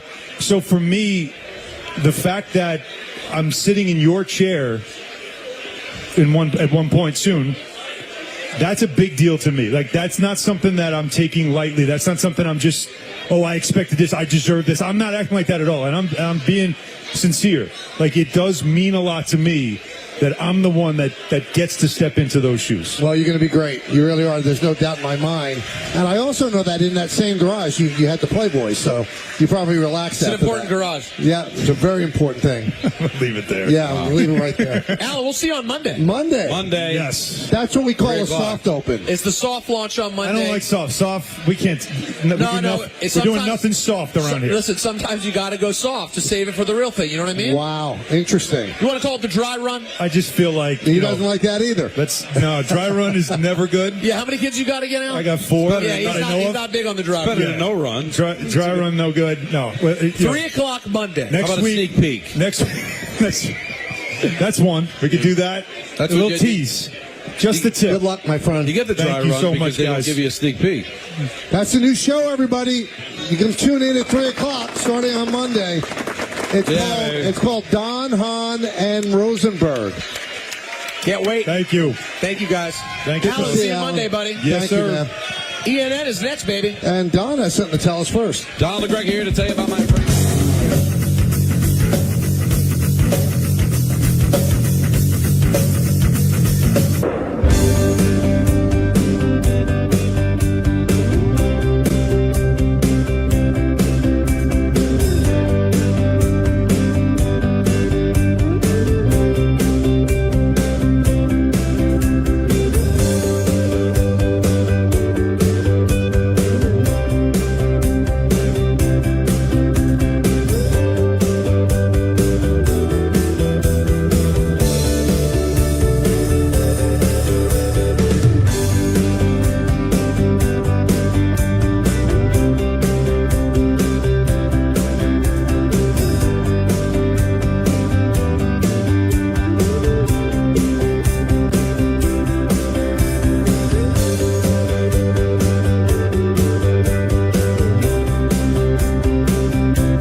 It seems like there's something special happening right now that I'm unaware of. So I believe Steve, Steve, what's your official title? CEO? President. Oh, Good Karma Brands. That's not nothing. No, not nothing. It's very much something. You have a headset on. I don't know what's going on, so I'll leave it to you. I think I took Don's headset. I think he's already really mad about it. No, I just wanted to have a headset. Yeah, and you do. And I don't want to get in the way of ENN and everything that's amazing going on here. Just wanted to jump in and welcome everybody here today. Thank you so much for coming out. Thank you so much for listening. Thank you so much for watching. Giving it up for these guys and this incredible show. Let's hear it. Thank you, Steve. Thrilled about what's happened the last 22 years. Thrilled what's happened with Michael and Don. Thrilled what's happened the last 9 with the addition of Peter. And also thrilled for not only what the memories that have been made, but the expansion that's going to come, because you're going to be able to get more of these guys throughout more of the day and what the future is going to bring. So we are very excited about the future. Are you? By the way, let me answer, Steve. Very excited. We know you are. Yes. We know you are. So to commemorate, on behalf of all the teammates at Good Karma Brands, ESPN, of course, from market manager Vinny DeMarco, director of content John Winthrop, we have some gifts for you guys for the last 22, as well as for everything that's ahead. Can't thank you guys enough, and so excited for the future. I love gifts. All right. All right. Wow. Wait. Someone just handed Don a Stanley Cup, for God's sake. Oh, my God. This is a Stanley Cup that has everybody's name that's ever worked on the show. No. Wow. R.J. Santillo, Ray Santiago, Anthony Pusick, G.G. Clark, Jacob Perry, Tom Bauer. Wow, look at that. And how about this? Wow. A Monument Park plaque. Oh, wow. As there should be. Wow. For See, Michael K. I told you you'd go to the Hall of Fame. That's the only way. Thank you, Steve. This Thank is you so amazing. much. Wow. And I have received an ESPN championship title. Yeah, with the ESPN E on it. Michael K. Show on one side, Peter Rosenberg on the other, nameplate. Wow. This is beautiful, man. That's Steve, amazing, it's really man. nice of you. That's Thank really you. nice. Thank you. Oh, Thank you to wow. Megan Judge. Megan, Wow. thank you. Good Megan, karma, thank you. This is so really cool. great. Thank you. No, Make some noise, guys, for the big brass coming through for us on the big day. Congratulations, guys. Thank you, this Steve. is amazing. It's Thank got you, the names Steve. of... You know what's amazing, Michael? We've had as many general managers as co-hosts here. No, seriously. Like, they got the co-hosts. Michael K., Peter Rosenberg, Ryan Rucco, Michelle Beadle, Bonnie Bernstein, Meredith Marakovitz, general managers, Tim McCarthy, Dave Roberts, Scott McCarthy. Goes on and on the list. That's of really people. cool. That is really nice that they did that. That is really, really cool, guys. All right. Don holding up a cup. That's a cup you have every right to hold. Wow. Guys, welcome to ENN. We're going to do things a little bit differently today. I'm disappointed to announce I will not be doing this week's NFL announcer lineup. I'm not. No, I know. I'm very disappointed. I enjoy it. All right, well, we should ask. No. right. I'm not doing it today anyway. Oh, if they enjoy it, you can hear it. They love it. All right. You guys like the NFL announcer lineup? Okay. See, Michael? There's some people like it. But I wanted to read something if you guys would indulge me during ENN for a moment. Don't look over my shoulder at it. Just It's listen. something you wrote? Something I wrote. All What's right. the matter with you? Nothing. All right. No, I'm gonna read you some Faulkner. That'll be the first time. All right, everybody listening? Everybody ready? Are you ready? Yes. So I'm pouring my heart out here, folks. All right. So I wrote this originally last night thinking I would just print it somewhere. And then I thought, you know what? You don't always get a chance in life to say things to the people that you love and care about. So why not just read it in front of all of our family here today? So here it is. It is very rare that an idea from the suits upstairs turns into creative magic. I don't know what the percentage is, but it's very low. However, for some reason, when Rob Savinelli in the talent department talked to Justin Craig and Tim McCarthy about the idea of bringing in a somewhat controversial hip-hop host to ESPN New York, something clicked. It wasn't met with open arms, as most of you know. Michael and Don didn't want yet another update guy. Ryan Rucco, Michelle Beadle, and many others had roles on the show in past years. Who the hell was Peter Rosenberg, and why him? Well, thank you. At first, things were a bit uncomfortable. In retrospect, I almost feel bad for a 36-year-old me, knowing what I know now, who had no idea what I was walking into. I'd enjoyed Michael and Don on the radio from time to time on 1050 AM and then 98.7, but never for a second did I think I would be on their show. Surprisingly, I think I won Michael over first. In relatively short order, he noticed that a new dynamic was being created. Not because I'm so great, but because sometimes 1 + 1 = 3. Sometimes the sum is greater than the parts. Don took longer to warm up to me. And now, knowing the whole situation, it makes perfect sense. If you had always been the unheralded, underrated sidekick, the appearance of someone new would naturally feel like a bit of a threat. But something amazing happened. For some reason, and I don't know why, the chemistry of the show shifted. And Don began to shine even more than before. I think Don did!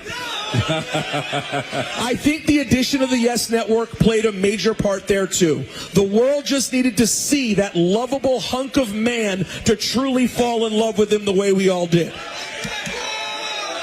Now, to be clear about Don LaGreca, he is much more than just some maniac yelling about sports. There are gas bags all over the country and in this market who performatively yell and scream to show everyone how much they know or how much they care about sports. They try to be funny, they try to be edgy, they try to be special. Don doesn't try to do anything. Don is the rare 100% genuine article. He's not some obsessive fan lunatic who wears face paint and screams because his team loses. Don is just a passionate, authentic, legitimately hilarious man who simply lets go and lets the emotions take over, and the result is gold. And the best part about Don going off the rails, it's never mean-spirited, with the possible exception of Evan Neal. Cut his fat ass! That was right. Then there's Michael Kay. What do you say about the guy? He's an iconic baseball broadcaster who at this point is part of the fabric of New York. The man has a legitimate catchphrase on T-shirts that is so well known that opposing players fantasize about having one of their home runs punctuated by his signature. See ya! Kay and I can drive each other nuts. We have a healthy or possibly unhealthy mix of mutual admiration and annoyance. I think he can take things too seriously, and sometimes he thinks I don't take things seriously enough. Michael will be the first to tell you that he's not thin-skinned, he's translucent. Here's the genius of Kay. He's no more thin-skinned than any of the other radio icons. Stern, Imus, Francesa, all of them.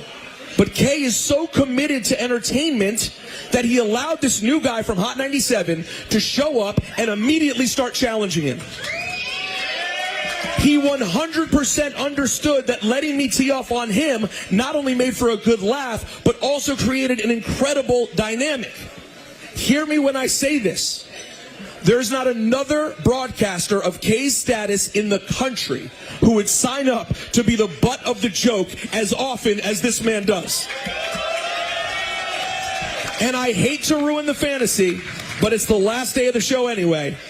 All the fights, all the yelling, all the insults, I can count the actual anger between the three of us on one hand. And one of those times was when Don said, I was making an dead. And we made up literally in 90 seconds. Yeah, Michael is a rare breed. He's a serious broadcaster who's willing to say or do just about anything for the sake of a good show. And another thing that separates him is he can drive the show and still be funny. It's not easy to do that, and he's mastered the skill. Driving the show and being funny.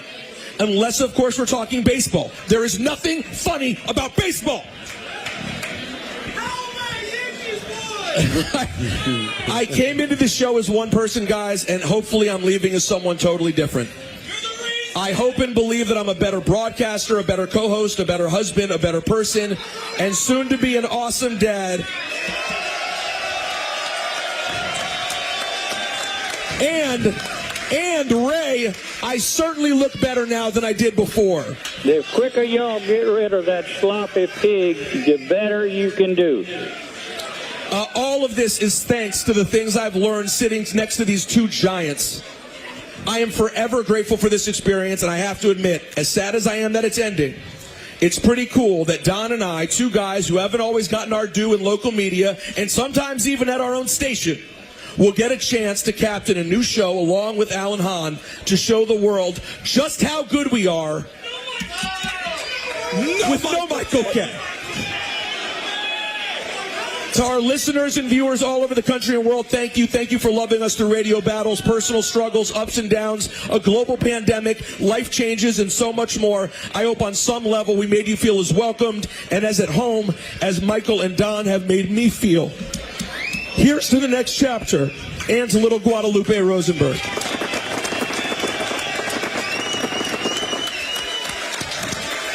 Well done. That's an ENN. Oh, is he there? Oh, I brought a special guest. Who? Guys, we couldn't say goodbye on this day of all days without talking to a dear friend of the show and an American treasure. Ladies and gentlemen, make some noise for Billy Crystal on the phone. Wow. Hey, Billy, how are you? I'm great. I have never followed a eulogy before. This is exciting.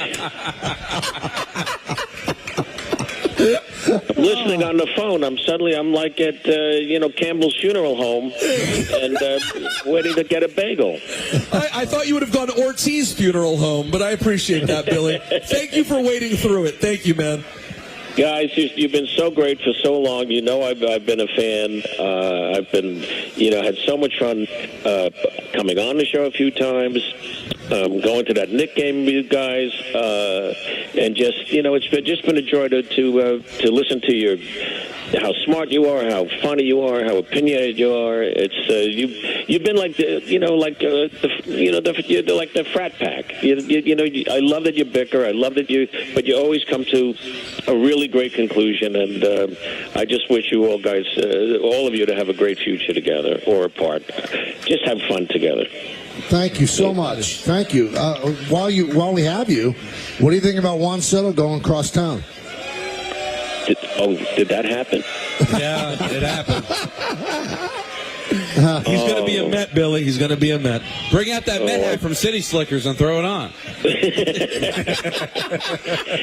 I was in London during that Game 5, and it was 3 o'clock in the morning, and I'm still watching. And I'm watching the Dodgers dance on our field, and watching him alone in the dugout, looking at them. And he looked up to the heavens, and he walked off. And I said, "Oh, he's gone." I could just feel it. Wow. And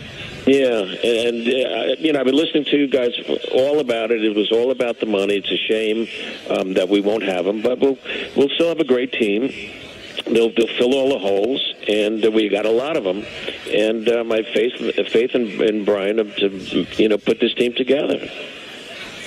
Well, Billy, we thank you for calling in. I know I don't want to speak for Don, but the fact that you know his name, it means a lot to him.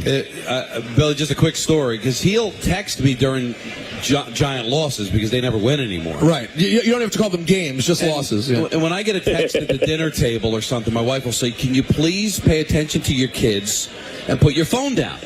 And I said, "Nance, Billy Crystal just texted me." "Oh, what did he say? What did he say?"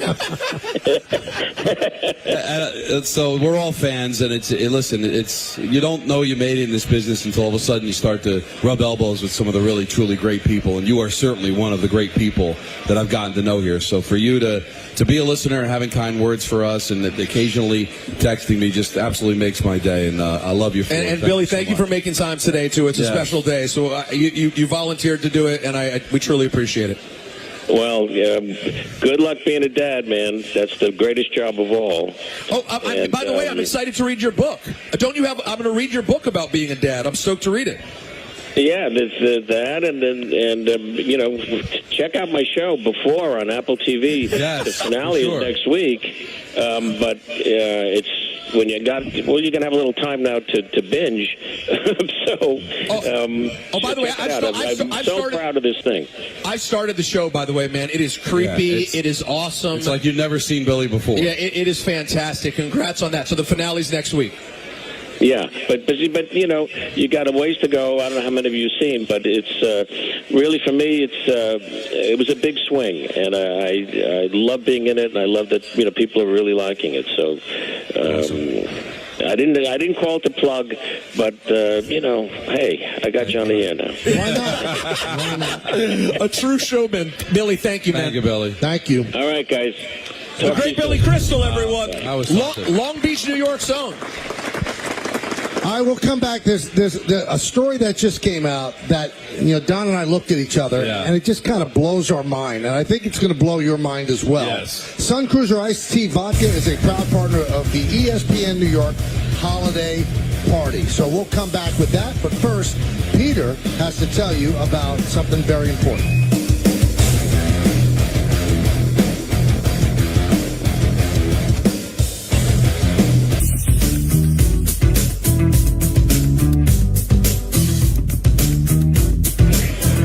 Friends at Yingling have provided a pair of Devils at Flyers tickets for the Yingling Night Out at Wells Fargo Center in Philadelphia. That's on January 27th. Keep it locked into the 5 p.m. hour for your chance to win the tickets. And try Flight by Yingling, the next generation of light beer, coming in at just 2.6 grams of carbs and 95 calories. Raise the bar with Flight by Yingling. So, what's happening here? Well, I don't know. Somebody put those there. Someone sent us in an Uber just like an endless amount of Santa hats. Well, I'll put one on. You want to put one on? You guys want Santa hats? Who wants to feel Santa-ish? I feel like there's literally an obscene amount. Don't get excited. I have plenty. You don't need to like fight over them. There's a ton of Santa hats. Does it fit your huge noggin? Barely. It's holding on for dear life. All right, so the big story yesterday during the Juan Soto press conference was that there was not a Yankee that he spoke to. Right. So everybody's going, wow, that's really curious. Why wouldn't they reach out? Well, I mean, I'm sorry, but Juan Soto has to take the hit on this. According to Bob Nightingale of USA Today, he writes, the reason there was no communication between Juan Soto and his former Yankee teammate simply is that Soto changed his cell phone number. Oh, my. Yeah, it's... He was bombarded by outside calls during his free agency, wanted privacy. Soto is now reaching out to former Yankee teammates. Don, why did he say that yesterday? Why is he being a jackass? Why? Because we talked about it yesterday. Why would you paint a picture that because the way it sounded like, no, I didn't hear from anybody. So you say, well, nobody's going to hear from me because I changed my number. He could have told that story, then it's a non-story. It's a non-story, so he made them look bad. He wanted to make it out there like nobody reached out to me.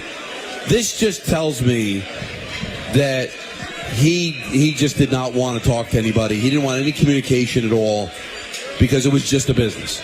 I don't think he wanted any kind of personal contact. Right? And if you're going to change your number, we're all going to change our number. Things happen. There was a time Michael accidentally gave his phone number on the air.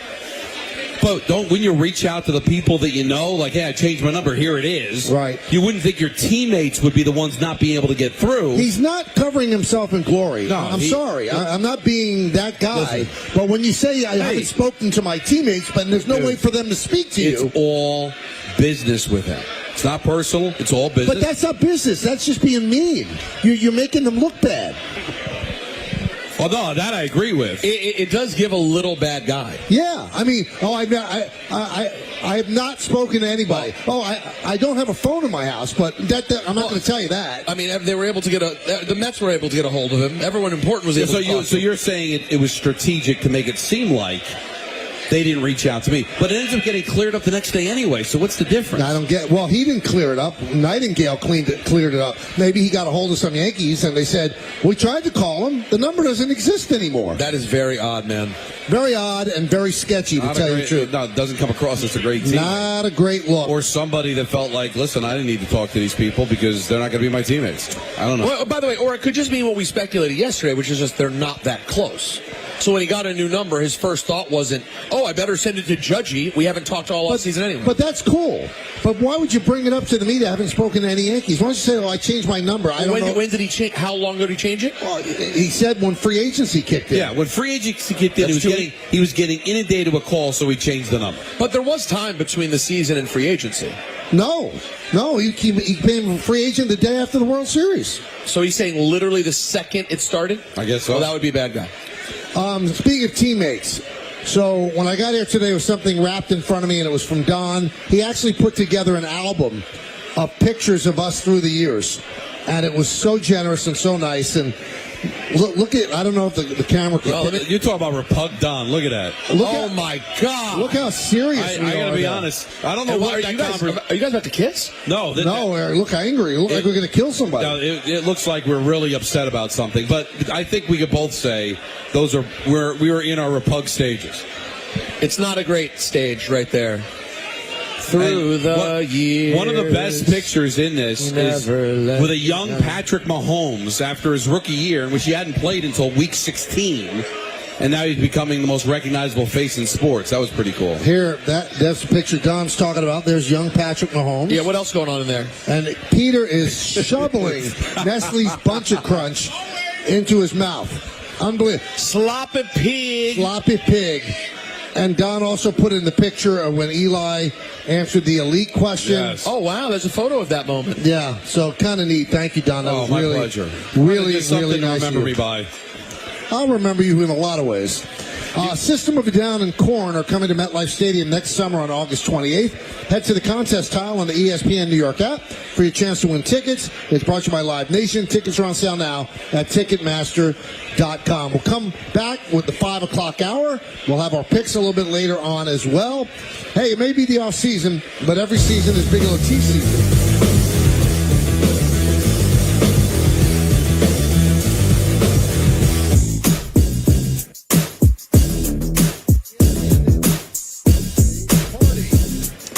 Well, if you like this show, then you should give this next gentleman a nice warm hand. And if you don't, then throw things at him. This is Tim McCarthy. He is the former GM of the station. And he's the one who came up with the idea of putting me and Don together. And then finishing the cake with a little sprinkle of Peter 13 years after it started. So, in the last show, obviously, it's important to have Tim come by and explain what did you see in putting me and Don together, Tim? Well, when you see three clowns in the same room, wow, right? You know what? Works out well. It's beautiful. Look, fixing me, disaster. Very seriously, the chemistry with you and Don has always been wonderful, and everyone had a different role. So when we brought Peter in, Peter had a certain role. Obviously, Mike, you ran the show, and then we had Don who came in, who's the ultimate sports fan of all time, and it just kind of came together. And that self-deprecating humor, these guys have fun together, and that's the great thing about this show, and that's why it's been so successful for so many years. Well, you had a vision for some reason. I mean, I never thought I was going to do talk radio. And then when ESPN Radio started, I mean, you had sprinkled me in a WABC to do some nighttime shows during the offseason of the Yankees. And you said, let's do this. And you promised I would never have a show before noon. And you put me on at 10. And I'll never forgive you for that. Hey, Mike, you'll never be on before noon. You sang that on the air. Yeah. No, I begged Michael to do a radio show. He did not want to do a radio show. I can't do it. It's not what I do. I can't give these big opinions. And obviously you were wrong once again. Yep. And it worked out. And then Don was our first employee we hired at 1050 ESPN. And Don was doing updates, and then we thought Don should do a show, and then Peter came in. It's kind of history, but you guys are part of the New York culture when it comes to certainly media and radio. No shows last 22 years, folks. They don't. They just don't. And this is really legendary what you guys have done and built, and your loyal fans that come out here. I'm really proud of you guys. And the great thing about the station, we're all great friends. We care about each other, and that's what makes it so tough for this show to end. It's not going to end. You guys are all doing different things. You're still going to be on the air, which is great. And Don and Peter would do great with Alan, and Michael's show from 1 to 3 would be awesome.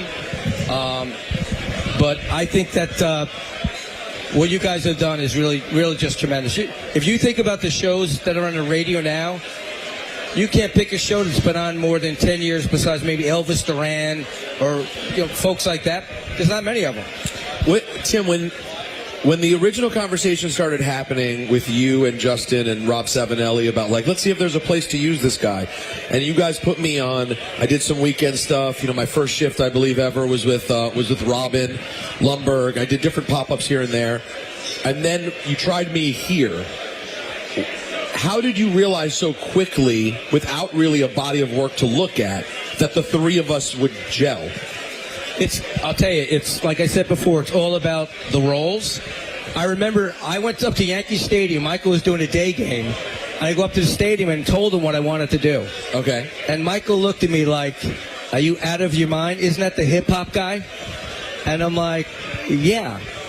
But Peter's going to know his role, and what he's going to deliver is different. What you deliver is different than what Don delivers.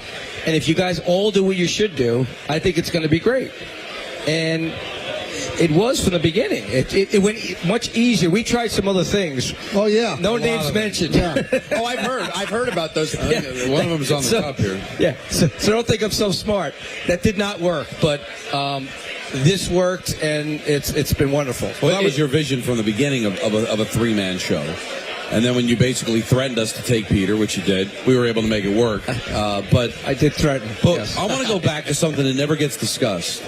And that is the decision to move us to afternoon drive, which was a very difficult one because it really interfered with Michael's work and him having to leave early and all that. But I thought that was a major turning point. We were on 10-1, but then moving to afternoon drive, I think, called a lot of attention, opened the door for us to be simulcasted. But just the inner workings of having Michael go from the show directly to the booth and having to do the show from Yankee Stadium, finding a place for him to be able to do it in outside the footprint of Yankee Stadium.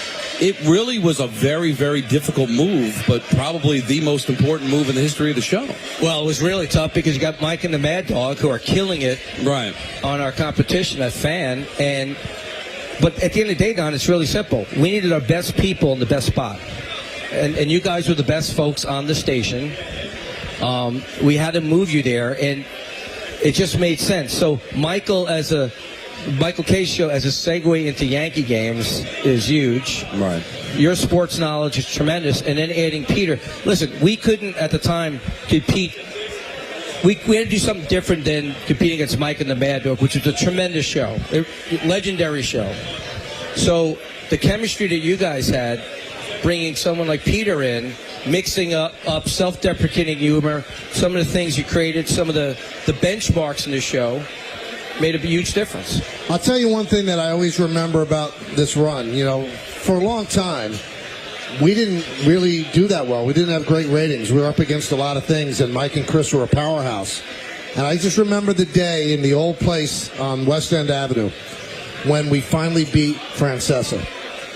And just the smile on your face. Oh, yeah. I'll never forget that.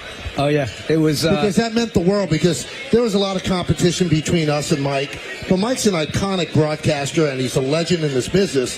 And to be able to beat him at his own game after he had said he called us a pea shooter and they'd never come close. Yep. And for us to win, that meant... And then we did actually beat everybody they put in front of us after that. For 2 years, this show was number one with men 25-50. So please tell me who is going to score the touchdown for the Jets first.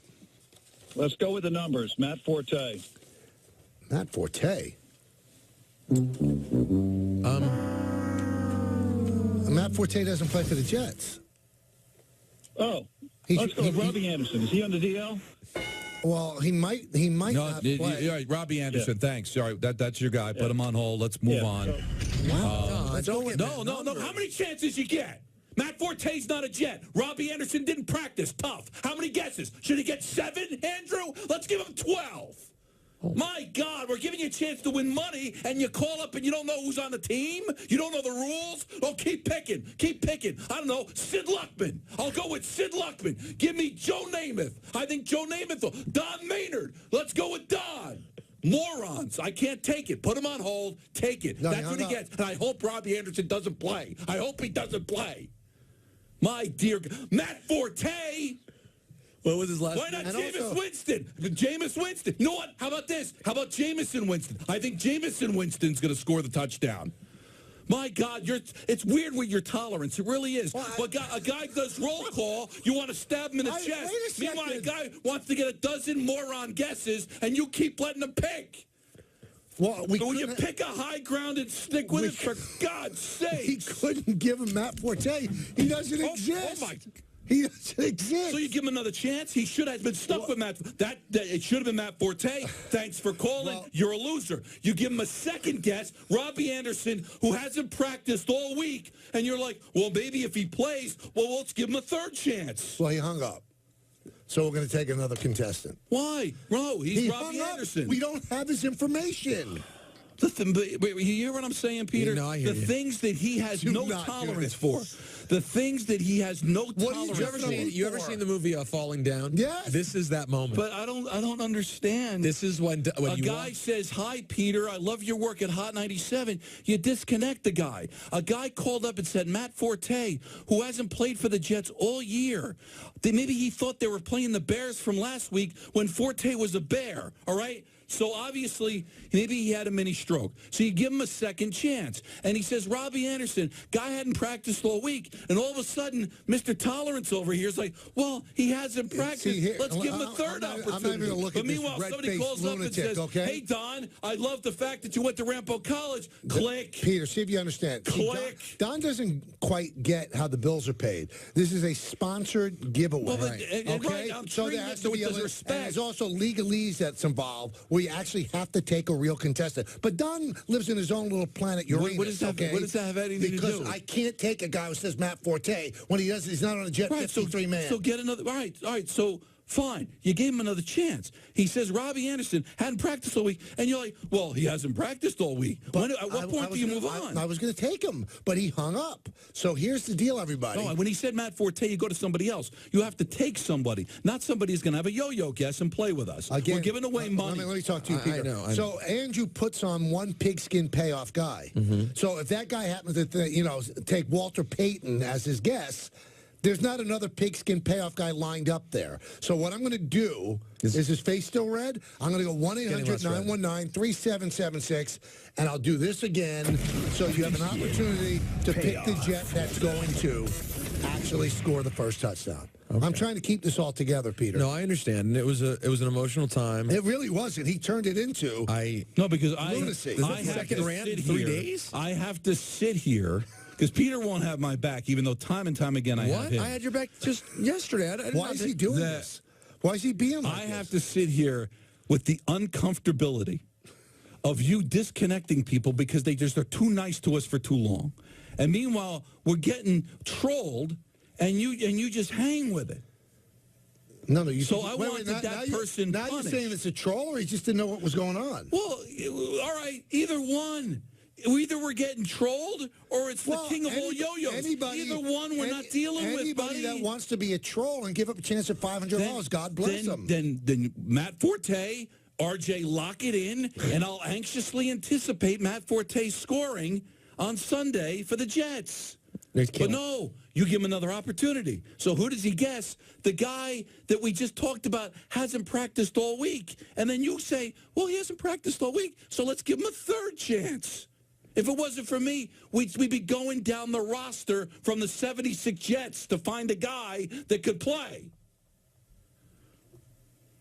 And I can't believe I can't get anybody to realize that I'm in the right here. phone lines jammed.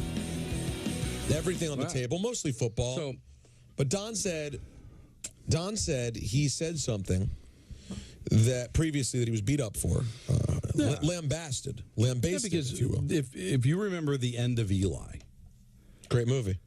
The feeling around me was that I was an Eli Manning apologist, and we had people like you and people like Andrew Gunling that were in callers. Eli's done. Eli stinks. This is awful. And to a certain extent, they were right because he was not the quarterback that he was. He did not age well. He's not Aaron Rodgers. He's not Tom Brady, or even Roethlisberger for that matter. Can you imagine what would be happening to Eli if he was the quarterback of this team? As a pocket quarterback with no offensive line? Well, that's kind of what Eli was at the end. Like the caller reminded me of it. They haven't had a good offensive line for years. At least Jones has some legs. He can make some things happen. A pocket quarterback would be killed with this offensive line. So I understand, and Dan Orlovsky is going to come on at 5:15. He's going to tell us that only 4 of those sacks were on the offensive line, and Jones has got to do this better. Jones has got to do that better. But I only think there's so much quarterbacks can do when the offensive line is completely demolished. Does that excuse the pick six? No, it doesn't. Does that excuse every single sack? No, because I'm sure there's some sacks that other quarterbacks would have found a way to get rid of the ball. But, Peter, can you be productive? That's what I want to ask Dan. All right, maybe Jones took a sack he shouldn't have, but was there a play to be made? Could he have thrown it away? Would it have been an incompletion, a gain of negative yardage because he got the completion, he got the ball off, but they couldn't get it past the line of scrimmage? I don't know how you can be productive, Peter, when the offensive line has been as bad as it's been for the Giants. Even the Jets' offensive line, I think, has been good enough that you can make some plays with Wilson. This Giants' offensive line, especially with Thomas out, it's been a sieve. I don't hate this take by you because you're right. It would be brutal. Can you imagine? Yeah, a pocket. He'd be dead. Now, maybe as Dan will explain, and as he explained on television earlier, it seems like Jones is making some decisions where he's not making it much better for himself, but at least he has some bit of elusiveness. There was one in particular, Don, the sack fumble for Daniel on Monday night. Where do you watch the video of what Orlovsky said about that play? Yeah. Where it's like he should have seen that there was an unchecked man and he should have known he was. That was an interesting one to see. And again, most of us, Don, if you don't have incredible football expertise, we all have a gauge of like, oh, well, the quarterback had no time. By the way, did you see Michael on TV there? You can't see him, can you? No, I've got again. They move. Can you try to move so you can see him? You know what I think the most interesting thing on television is the one that's always behind the light that I can't see. You know, you missed it. I wanted you to see when they announce when the news breaks in and they announce the cure for cancer, it's going to be behind the TV with the light. I'm not going to see it. All right, Greek just sent this to me. I want to put my fist through the TV. NJ.com. Daryl Sattler is the author of the article. Okay. The Giants had just delivered another sluggish first half Monday night against the Seahawks. So fans at MetLife Stadium showered them with booze before the players headed to the locker room. Right tackle Evan Neal looked up towards the stands, raised his arms, and gestured sarcastically.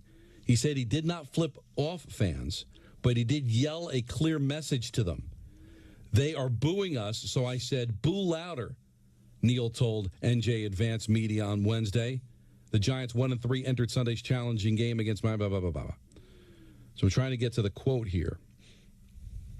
Why would a lion concern himself with the option of... Oh, I'm sorry. Why would a lion concern himself with the opinion of a sheep? He added. The person that's commenting on my performance, what does he do? Flip hot dogs and hamburgers somewhere? Are you kidding me? Are you kidding me? I'd cut his ass. I would. How dare you? How dare you? These people pay your salary. They pay an obnoxious amount of money to park, an obnoxious amount of money for PSLs to sit there and watch this pap, and you call them hamburger flippers? What, you're so much better? I'd rather have a guy that's flipping hamburgers block than your piece of garbage ass. Who the hell are you to talk to fans like that? You piece of garbage. I hate when players do that. You're not above us. What, because you happen to play a sport? You make them, you're better than me. You're better than the people that pay your salary. These Giant fans were here before you, and they'll be here after your sorry ass is cut. What a piece of human trash. And I don't want to hear some apology. I don't want to hear, oh, I was taken out of context. I didn't mean, I don't want to hear, done. I would cut his fat ass. Oh, if I'm John Mara, I call him into the office and say, I would. You were a first-round pick, but you're not worth anything. You don't talk to our fans that way. You don't talk to me that way. You are out of a job. You should boo him. If you see him in the mall at Willowbrook, boo his ass. If you see him on the DMV, boo him. Don't stop booing him. If he goes to the Pro Bowl, boo him. If he wins a Super Bowl, boo his sorry ass. Screw that guy. I mean, that angers me. We're not nobody. Flipping, but how do you condescend to people that pay to watch you play? Poorly, I might add. Really bad. Oh,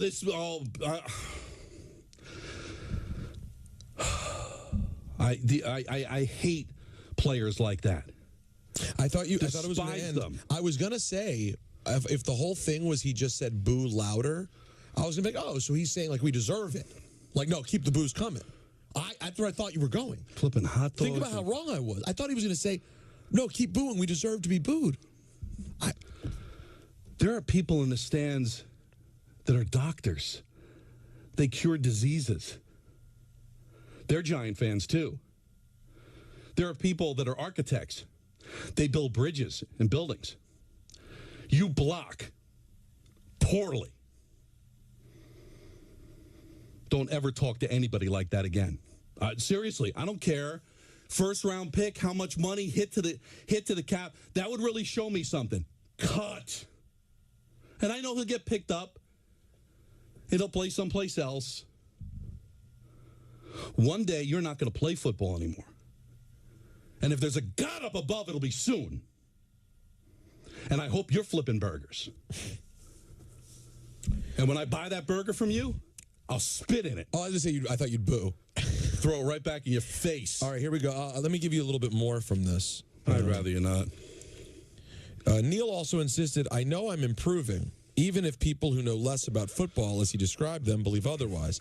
He added, quote, I'm going to continue to get better. Why did he yell at fans to boo louder? Quote, because that just further shows that people are fair weather. A lot of fans are bandwagoners. I mean, I get it. They want to see us perform well, and I respect all of that. But no one wants us to perform well more than we do. And how can you say you're really a fan when we're out there battling our asses off and the game wasn't going well? But the best you can do is boo your home team? So how much of a fan are you really? Here's the thing, Evan. They don't believe you're battling your ass off. They think it's a weak effort. Don, this isn't the same as baseball. This isn't booing Giancarlo Stanton because he's not making contact. This is an effort sport, and no one's impressed by the effort. Fair weather? Giant fans are fair weather? The last time they played a home game, you lost 40-0. That place was still packed. They were still cheering. They were still into the game at 14-3. They were. They booed you at halftime because you didn't score a touchdown for the fourth consecutive game in the first half. At that moment, you guys were down. Just fair weather. At that moment when they booed you at halftime, you guys in 2023 in MetLife Stadium were down 54-3. Fair weather. 54-3. Fair weather. Fair weather. Fair weather. Are you nuts? Fair the weather. You're the one who just called the fans hamburger flippers because you didn't like the way they cheered you. Wow, and you're a turnstile. It's insulting to not. All right, it's one thing to insult us to say our opinion doesn't matter, but flipping burgers and hot dogs. I got news for you. People that flip burgers and hot dogs can't afford the PSLs and the money it costs to park and all that, and they still find a way to go in to see the team because they love the team. and they care about the team, and they've been with this team forever. Honestly, Evan, you blocked your own teammate on Monday. God, you blocked your own teammate. I don't get these players. I don't understand. What do they expect us to do? Cheer you as you come off the field? But also, like, what is this, college? But also, why are you taking it personally? You signed up for listen, you work very hard. No one thinks that you made it there by accident, okay? Everybody knows that pro ball players worked their tail off to get there. We all know that. But you also get paid an exorbitant amount of money for a reason. And it's funny because the main culprits, the people who the players seem to blame the most, are the reason you're paid the exorbitant money.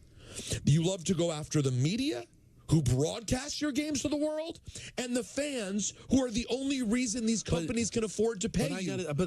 Why take it personally? Just take the L. Especially football fans. You think they wanted to be there for another night game disaster? People that live in South Jersey, people that live out on Long Island, where it literally takes them 3 hours to get home after these games. The experience of watching an NFL game in person isn't nearly as good as sitting home on your couch and watching it on a big jumbo screen in HD. But these people want to be there to see their team play. These tickets have been handed down from father to son, from grandfather to great-grandfather. They've been in these families for years. These people support the team, win, lose, or draw. A lot of miserable, awful, ugly seasons and games to get disgraced by the Dallas Cowboys, disgraced by the Philadelphia Eagles, week in and week out, and yet still go and still love this team and still paint their face and buy the jersey to watch this team. You bet they deserve to boo you when you play poorly. And how dare you disrespect those fans that pay your salary? Oh, my Lord. God, I hate it when they do that. But then he took it the next step, the next level. Who are you? It wouldn't be right to do if he was a Pro Bowler and had 7 Super Bowl rings. You think he deserves to do it for a guy that barely deserves to be on the field? God, it's just so insane. I'm tired of these athletes that treat these fans like they're some yo-yos that don't matter. We are the only thing that matter because you exist because of us. We're the ones that are paying the money, paying the PSLs, paying for the Sunday ticket, watching these games so the NFL can get billions of dollars to broadcast the games. Why do you think they get billions of dollars? Because we can't get enough of the sport, and you disrespect us like that? It's super disappointing to hear that. Listen, cut him. Cut him. Well, you said that earlier. Cut his fat ass. Boo his ass. Boo him. God, you piece of garbage. These people we have 2 sports radio stations because fans in New York can't get enough of their teams. No, you tapped into something really important, though, Don. Here's the thing that Evan Neal doesn't realize. When he called the fans hamburger flippers. Not that there's anything wrong with flipping hamburgers for a living. I love hamburgers, please. You don't realize the sacrifice just to go to the game. I'm sorry. You know how you say we can't relate to you because you're a pro player? Like we're talking about Dan Orlovsky coming on the show. He knows football in a way we don't. We're not a pro player. I'm telling you this right now. You as a fan who's been good at football your whole life, you don't know the experience of being a fan. Do you have any idea how annoying it is to go to games? Do you have any idea how annoying it is for a hardworking person to go to a night football game? That is literally like a job. At home, Don, you know what you do when Daniel Jones throws the pick 6 and the game goes 21-3? You turn on Monday Night Raw and call it a day. But when you're at the game, you have to stick it out. You hope they could turn it around because guess what? You're seeing the people pour out of the building. You're thinking about the line to get on Route 3. And then you're going, oh, my God, what time am I getting home tonight? What time do I have to drop the kids off at school? What do I have tomorrow? It's a legitimate sacrifice to your week to go to a night game. It's amazing to me that the people that are so important get so disrespected. Why do you think you make the money that you make? If there were no fans or media, it's called people who are really talented playing football outside by themselves. I'm sorry, win over. No, you got to talk to me about bath fitter, Don. I believe. I don't want to. Well, can you? Cool off in the bath. Don LeGreca here to tell you about my friends at Bath Fitter. They remodeled my mom's bath. And not just between us and Mike. Was that number one? All shows. Number one by far. And here's the thing: we went through a long road between 1050, coming to 98.7, changing some talent. This group of guys here always were. I would always tell them, stick to the plan. Keep doing what you're doing. It's going to happen. It's like moving a battleship. Once you move it and it starts getting some speed, it's hard to stop, and that's exactly what happened. I remember the battleship line, and I said, does it have to be this slow? Listen, we took in a lot of water for a while. Michael's not the most patient person. Yeah, but it worked out. But I was very proud. I think it's really, really cool that you and your wife Colleen dropped by, because the show's together because of you. Well, I love you guys, and I'm proud of everything you guys have done. Thank you, Love buddy. you too. Thank you. Tim McCarthy. Tim McCarthy, guys. You're great. Tim, I've told you this many times. You changed my life, man. Really appreciate you. You really did. Tim and I became such good friends that I was in his wedding party. I remember. And I was sitting in the pew during the nuptials, and I just smelled the worst smell of all time.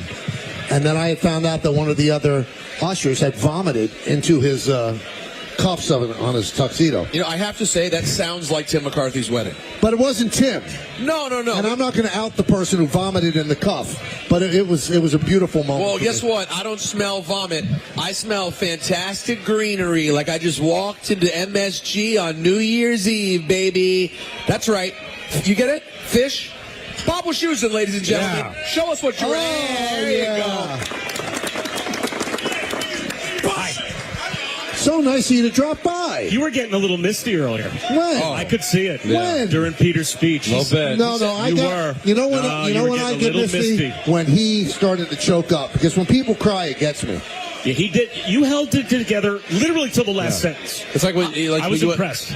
So you cry? You want to cry when you see people cry? Yeah. Like wanting to throw up when you see somebody throw up? No, I love when people throw up. But Michael is right. It does. If you're in a situation that's already emotional on some level, and then you hear the person choke, it does. When I go to a funeral, I'm okay until I see people start to cry, and then I Which can't. that tends to happen at funerals. Occasionally. Yeah. By the way, Bob is the first of the three of you to meet Guadalupe. What do you mean, how? He just spent time with Natalie. Oh, really? Yeah. I mean, she's doing great. You spent time with her before, but there was no Guadalupe. Right now, Guadalupe is there. Very close. Fully there, yes. Very close. And the second person that met her is Wendy Wischusen. Right over here. Wendy Wischusen. Julie Wischusen has made an appearance here at the show. That is Julie Wischusen. Julie. Who came along. So she couldn't have been that upset. The fact Julie, she still came. that was all love. I just love alliteration, so I just guessed it was Wendy. That was quite a moment in the show. That was. Bob, any chance you just skip the Jets game this weekend? Because why not? I'm going. But you know what? I'm hoping that maybe I establish something today, because I've already had a couple of beers, that maybe I can continue to drink at work. Oh, you know what? I like the idea. Just make sure it's a sponsor. Yeah. Now, I'm wondering, are you glad that Rich Rodriguez got the WVU job and not your partner? I'm also wondering if anyone is going to be able to co-host with you at any point when you do your show, or are you just going to X everybody at the radio station out and just keep all of that airtime to yourself, the way that you've really kind of wanted it to be all these years? No one will be near me. It will just be me. The idea would be to turn the tables and because he immediately tried to turn this into as uncomfortable a conversation as possible, as is his want. But me doing the show alone is very comfortable. It's not uncomfortable at all. Board-op producer, not allowed to speak. Nobody's. And you might be one of his myriad of guests. If Anthony spends the next 15, 20 years with me in the booth, that is as good as it gets. I love it. Yeah. I love happy stories, happy endings. I can tell. You're getting misty. Yeah, I do. I get misty. Yeah. But you're not crying, so I won't. All right, happy endings. Bob Kraft, Tom Brady, Bill Belichick. Surprised that Mr. Belichick is going to UNC? Yeah. Aren't you? Yeah, it's not how I saw this story ending. No, but I did not picture this. In a way, a little reflective, I guess, of the desire of the NFL to have him back. Right? I mean, I don't think the phone was ringing off the hook. Right, see, that's the thing. That's part of it. Was this some grand plan to go back to his roots of teaching football, or just this was the only place that offered him a job? I don't think the phone was ringing off the hook. And I think he wants to coach. Yeah. I mean, that's what he does, right? Like, coaches coach, right? There are certain guys, obviously, that when they get out of it, they realize that, you know, the grind of it and not being in it every day, it's not that bad to live a life where you're not sleeping in your office. But like Bill Cowher. Yeah, but some guys, like Jimmy Johnson, right? Like being on your boat and living in the Keys, not a bad life. But some guys, like, it really is their drug. And for him, you can tell he just wants to coach. Has there been any story as to like why UNC? There wasn't another good big option that wasn't quite UNC, or did he have to go to some place that would be willing to quote gamble on Bill Belichick coaching a college football team? I mean, you been to Chapel Hill? No, it's great. It's a great place. It's awesome. No, it is. It's of those schools that I visited, none of which I could have got into. My brother was visiting. That was the one. Chapel Hill was the one that made me go, you know, if I could have done better than a 3.0, this is exactly where I would have liked to go to school. It was school. one of the first games that I did when I started at ESPN and like realized that I didn't have to go north to go to college, and I did like a football game there in late October. It's like, this is a college. But listen, they're this is incredible. What was I thinking? I know. It's apples and oranges, like legacy coaching wise, but it kind of reminds me of like George Allen at Long Beach State, doesn't it? Like the old-time head coach at a small... This is not... I mean, North Carolina is not Long Beach State. No, but he's not level. George... He's not... yeah. But I'm just saying, it had that kind of like old-time NFL coach, like coaching somewhere you didn't expect his last coaching job. No one expected him to be a college George coach, Allen is not Bill Belichick. So that's why I said it's apples and oranges. The most surprising thing to me, not even the destination, it's just that he wants to do this in this climate. Right? Like the world that college sports and specifically college football is now, NIL, like there's a reason that Nick Saban's on game day. And that's his buddy. There's a reason. Like Nick Saban is at Alabama, and recruiting guys to Alabama used to be about everything's Alabama, and it's Bear Bryant and the checkerboard and national championships and the mystique. And now he's basically got 18, 19-year-old kids walking in with their hand out going, how much do I make and how much do I play? And he was like, all right, you know what? I'm done with this. But maybe I'm going to the media. Maybe that lends itself to Belichick much more than Saban, because Belichick is used to taking rich kids and making them treat it like a real program where they have to grind. Maybe, but he still has to get them to pay them. And they also sign those rich kids to a contract that makes them rich but keeps them there for several years. Like now, these guys can 3 or 4 months in. Like I had a kid this past year at Kansas State who was a Kansas kid, and he was a high recruit. This kid started off committing to Notre Dame, decommitted to Notre Dame, went with Deion at Colorado. It didn't work out well there. He decided to transfer. He went to Western Kentucky. He joined their program. He played the spring game at Western Kentucky, was like, you know what, not so much, and went to Kansas State. In a year. He was in 18 months played for 4 programs. Like, that is the world of college sports that Bill Belichick is walking into. These kids can all basically, whenever they want, just say, you know what, not happy here, I'm out. But we're looking at success as him getting them into the playoffs or them, getting to a bowl game. Well, he looked at success of, hey, I took that recruit linebacker that probably had no chance of making it to the NFL, and I got him ready as a pro. He wants to win. Really? You think you think if he goes 6-7? No, I don't think he wants to go 6-6. No, but like a bunch of his kids make NFL camps, he's going to be happy. No, he wants to finish above 5. He wants to be competitive. He wants to win. Yeah. But getting kids ready to become pros could be something he might want to do as well. I mean, you're not winning a national championship in North Carolina, are you? I don't want to talk about Belichick anymore. I want to talk about you guys. Yeah, you know what? I want to talk about you guys. One quick thing that I found out. Okay. The reason he actually went to North Carolina, his girlfriend, who's very young, took him to a Chapel Roan concert. Is that true? And they started to think Chapel Roan, yeah. Chapel Hill. Please talk Sabrina about Carpenter. This is an amazing accomplishment. The fact that you guys, and really calling your shot, right? To do this for 22 years, and you could have done this for as long as you guys wanted to do this.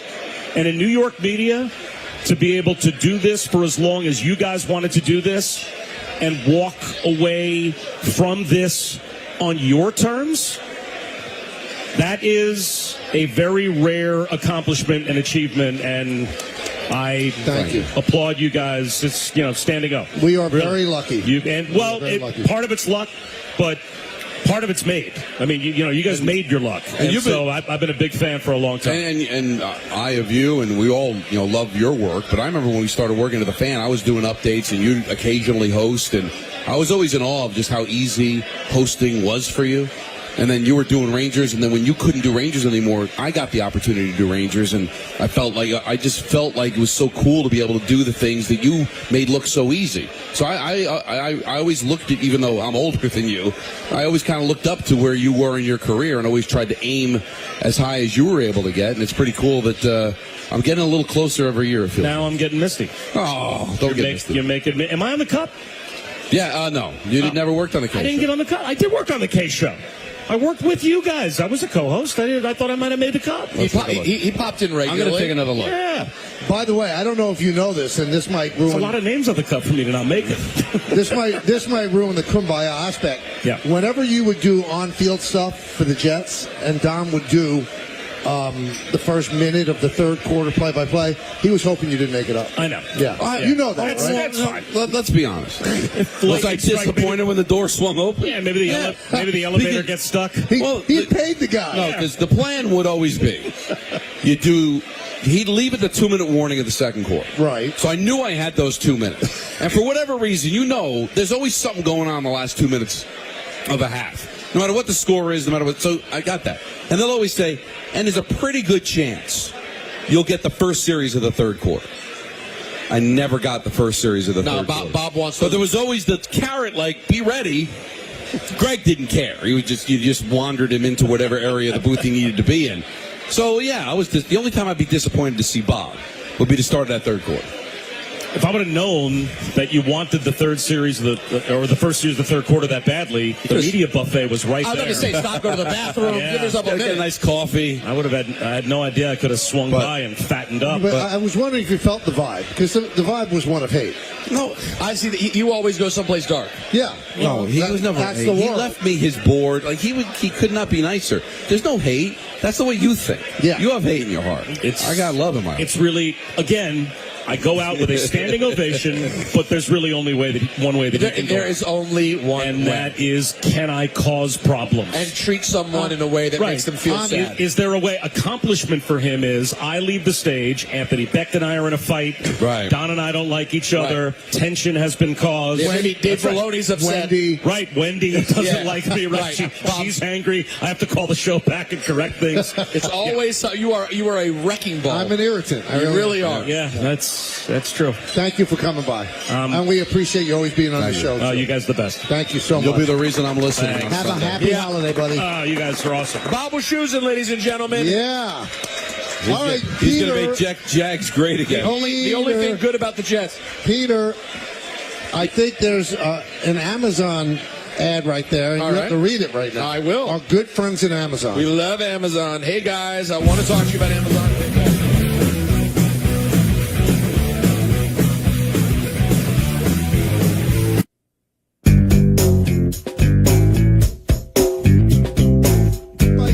Is a proud partner of the ESPN New York Holiday Party. We are here at Tommy's Tavern and Tap in Clifton, New Jersey. Place is jammed. We can't thank all of you enough for being here. I know you waited outside in the cold before the show began, and that was so cool because, as Don always said, you are family to us. So thank you. We can't thank you enough. Funny things just happened. What's that? So I had to go to the bathroom. Yes. Now, because there's such a big crowd, there's a huge line. So everybody said, let him through, he's a VIP. Which I'm uncomfortable with. I'm not, but I'm going back on the air. Right. And then a guy right in the front said, he's not a VIP, he's a VIPP. Oh, No. So they allowed me to go. And you went. I went. Pee-pee. So thank you to everybody in the bathroom. Thank you very much. Good thing it was number one, because yeah, that would not have been changes good. everything. That would not have been good. So for those watching on Yes, who's this little guy? Well, the one on my leg is Marco. It was sports day today, so he wanted to wear. Nice. Even though I hate the black Met jerseys, he likes the black jerseys. Well, that's important. That's why they're there. And my nephew Declan is Declan. here. Both big Met fans, although Marco's still deciding between the two. Marco, have you decided, are you a Met fan or Yankee fan? I don't know. You don't know? Yankees, do it. I like both. You like both? But Marco, I can get you tickets to games at Yankee Stadium. See, that's fine. But you're a Met fan, Declan, right? Yeah. So who's your favorite player? Lindor. All right, Lindor. Nice. And who's your favorite baseball player, Marco? And Judge. All right, Aaron Judge. Got to be Yankees. And what's your favorite hockey team? The Rangers. All right. Oh, love it. See, when this show started, there was no Marco, there was no Declan, there was no Callie, there was no Charlie, and there was no soon-to-be Guadalupe. So you have all been part of our lives as our lives have changed. We got married, not together. No, not yet, anyway. Don married Nancy, I married Jody, Peter married Natalie, and soon to be a dad, and she's soon to be a mom. So a lot of things have happened over these 22 years. A lot of things have happened. A lot of good things. Ups and downs. Yeah. A lot of ups, though. Yeah, a lot of ups. You know, the nicest thing that people say to me, I don't know if you guys feel the same way, a seminal moment in this country's history is what happened during COVID, where people couldn't go out. There was very little things to do other than watch what was streaming. There was no live sports on, things like that. When people come up to me and go, you guys got us through it for 3.5 hours a day, that makes what we do totally worth it, that we could help in that manner during such an unbelievably awful time. So if we did even a little bit to get you through those trying times, that's cool, and it's something we can never forget. And, you know, when I was walking outside talking to everybody, a loved one passed, and it was a sad time, and I listened to your show to get through it, and you made me laugh and made me forget about some of the bad things that were going on. There's no better compliment. There really is no better compliment than that. Well, I think for me, the reason I find that so impactful is that's what I always liked about radio. The reason I thought radio was such an awesome medium is because there's an element of keeping you company that radio provides that's different than other things. Like, it's one thing to watch a TV show and know it was recorded at some point, and now they're playing it back and it's a performance. It's different to be connected by hearing people live talking to you, And I really think that as big as podcasting has gotten, and it's obviously a huge thing, it's very similar to radio, it does miss that one thing that live radio has. That element of it's literally right this second is special and different. But this medium, as you said, it's changing. But like with television, you decide, I'm going to sit down for 30 minutes, hour, whatever, and watch this program. But radio goes with you, whether you're stuck in traffic, or you put your headsets on when you're going on a subway. You could take it with you, and that's why I think we're kind of a part of each other's lives. That's why I always felt that it's family. You got so many choices of what to listen to and what to make a part of your life every single day. And for the people to choose us, that is awesome.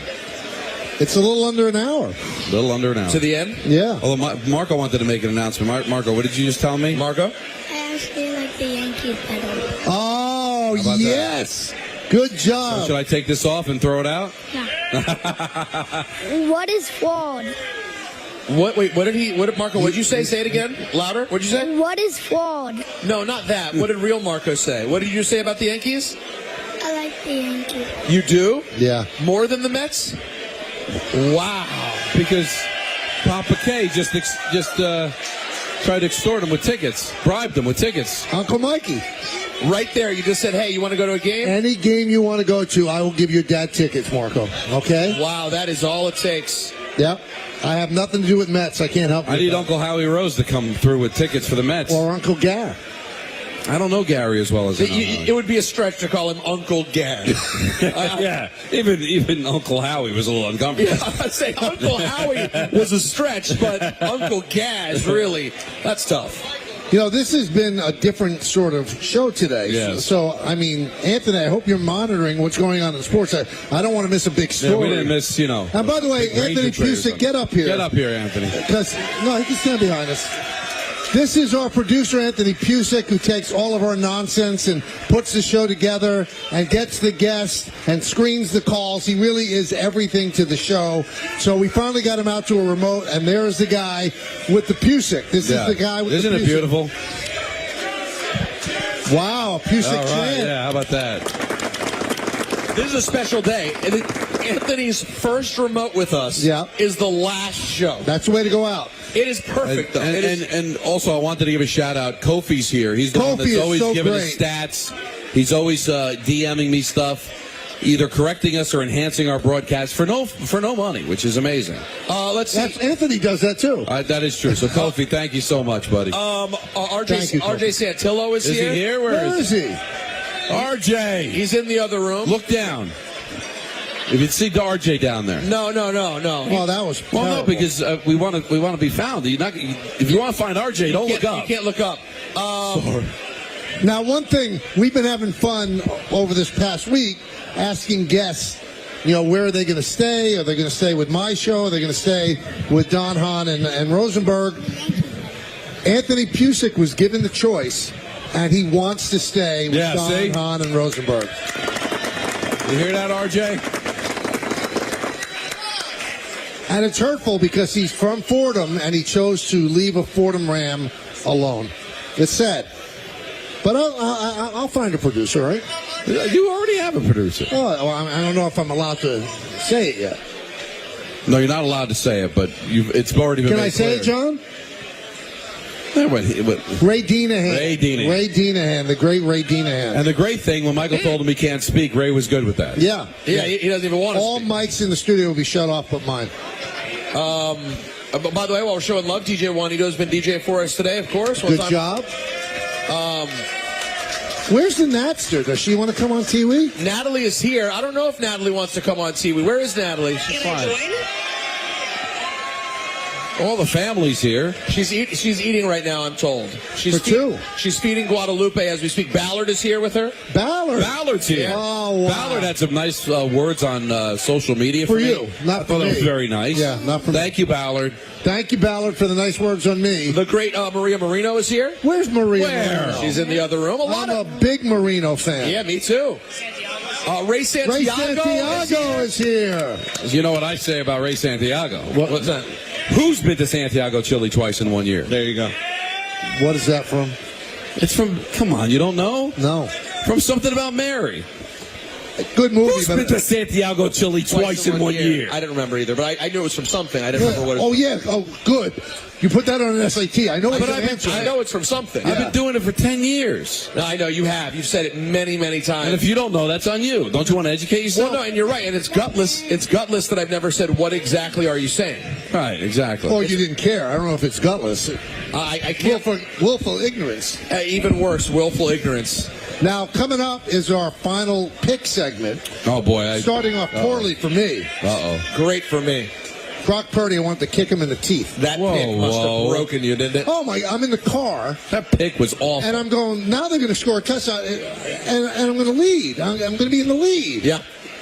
But then I kept envisioning they're going to miss the extra point. Right. But that would give me a push. That'd be okay. Hey, but guess what? That didn't happen. No, it didn't happen. He threw it directly to the Rams. And the guy that everybody said was going to be the best quarterback, he's not even going to get a contract from the 49ers. If he had taken them in the playoffs this year like he did last year, he's going to get $50 million a year.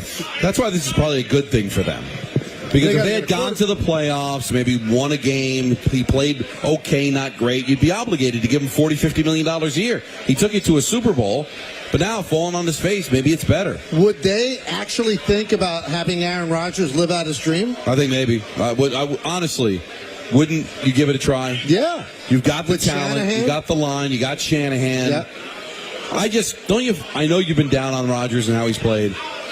Would it be so Jets? that Anyone he who would go has eyes is down on But Rodgers. wouldn't it be so Jets for him to go someplace else and find it again? For like 1 year? It feels impossible, but it would be so Like, Jets. could you see him going to San Francisco and they go on a run? No, I can definitely see Well, Kyle Shanahan, if Marco could go out there right now, I think they'd go on a run next year.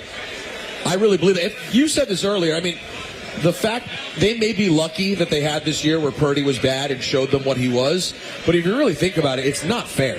When they throw up the losses to that team this year, injury-wise, Yeah. Oh, I know. it's insane. The fact that they compete every week really shows that Shanahan's a Is freak. it possible they never wanted to give him big money, but would feel like they had to because of the fact that he at least played in a Super Bowl and he's a great story, but now maybe they've got a little bit on the PR side of not giving him the money. Well, and they end up having a bad the year. number for Purdy is an interesting conversation because he can still play. You think he's just terrible? No, he's not terrible. I think he's an average quarterback, maybe average. It's interesting to see what he'll get. Is he as good as Sam Darnold? No, I don't think so. I don't think so. Not this year. He has about as much good tape as Sam does, right? This year. He got one full great season. Yeah, but the most recent tape is in favor It's of not what Sam. you want, is what you're saying. I got to ask you a question. Yes, Don. please. How are you not making money off this kid modeling? I don't get it. Yeah, he's good looking. He's Marco, you're a good looking little kid. boy, right? What do you think? What do you say? He says, I don't care. He I don't don't care. understand. No, Michael's saying you're a good looking boy. What do you say? Thank you. All right. You're welcome. But you know what, Don? He's so shy. By the way, first of all, you realize that Marco he doesn't care about looks. So you thought he was being a bad guy by not saying thank you. It's deeper than that. Yeah. He's on a different plane. You're complimenting his physical appearance. He's like, what are looks, bro? He doesn't understand that. And Declan's a good looking kid, too. Don't Declan's forget. very handsome, yes. Both of them should be in modeling. Declan, would you ever consider modeling? I don't think so. Wow. No. What would you currently be interested in doing, Declan? I want to be a YouTuber, maybe. A YouTuber. You know what? I got to tell you, it's on the table these days. Uncle Peter wants to be that too. Yeah, I'm gonna we can unbox stuff together. Yeah. All right, I'm sorry. Marco's got one more thing to say. Okay. He wants to straighten things out. Go All ahead. right, let's get it right. The last time I was trying to say the Mets don't like the Yankees. The Mets don't like the Yankees. It's not that you. You like the Yankees, and the Mets don't like the Yankees. Because the last time on the show he said the Giants didn't like the Yankees, and it bothered him all the rest of the Thank you for night. straightening it out. Good job. By the way, a lot of people have been waiting for that to get cleared up, They're waiting for that correction. and now we got the correction. Thank you, Marco. All right, NFL picks coming up in just a moment. Hey, Michael K here to tell you about my friends at Shines.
Picks. More importantly, they're important people that you have to meet, because what goes on the air, there's people behind the scenes that give us the latitude to watch games and things like that. And Peter's lovely wife, Natalie, is up here right now. And Michael, I just have one question. Yeah. Can I join? You can join. Can I join? Can I join that? And when does Guadalupe join? January 25th is our due date. Are you pumped up? Pumped up. Oh, she's pumped up. I don't know what I am. I'm nervous. I'm excited. It's scary, you know. Do you like the name that I've given the child? Guadalupe? I love the name. Yeah. I love Lil Lupe. Gigi. Yeah, Lil Gigi. Or just for short, Guada, I think is really Not nice. Lupe? You don't want to? No, Lupe's too obvious. Not Okay. enough Guadas out here. And this is Rocky, by the way, Peter's support dog. Yeah, Rocky is here. Not by choice. Even though we love him to be here, he just will have a heart attack if we Yes, don't left bring alone, him. We do not want him to have a heart attack. No. Now, we also want to bring up a couple people. The guy who was the producer of the show when we went to number one, Andrew Gunling. Yes. Wait, is Andrew he here? Gunling has made his way here. Wow. Okay, I have to give him my headset. He's Natalie, watch your step. That's Andrew. Andrew! Andrew Gunling. The Gunling! Look at that. Wow, I did not expect this. How about that? Wouldn't miss this. Wow. Would never have missed this. And Would Andrew never have really, missed this. without giving his location, he traveled a long way to be here. So we appreciate that on a Friday night coming into Jersey. Looking like you walked right out of the Lego box and into the bar. The hair is unchanged. Look at that. Lego Man is here. Wow. And there's a lot of people here. There's one more we have to bring up. Yeah, this is a big one. This guy started us really on the road to where we ended up becoming a successful show. And then because of that, he ended up becoming the program director of the station. And the station then very unwisely, in budget cuts, let him go. But when somebody's this talented, they get another job. And this is Ryan T. Hurley. What's up, boys? And talk about kumbaya. Ryan is now the program director at The Fan. Oh, yeah. Yeah. Look at that. Good job. You got to rep the brand. Got to rep the brand, baby. Yeah, baby. Oh, this is so cool, man. Ryan's awesome, and also the guy he works with at FAN, Chris Oliveira. Incredible. Hit us with a couple of texts today. He's a sweet guy as well. So, you know we love you, buddy, and thank you for coming out this here. is incredible This is a celebration. longer ride from you, too. Yeah, this You're is in Long insane. Island. I got off the train at Secaucus. I didn't think it would be a 40-minute Uber, but God bless. I didn't God miss it. bless. This is amazing. All the people out here, incredible. Put in crowd, for it. incredible turnout. Put in for it. Wait, hold on.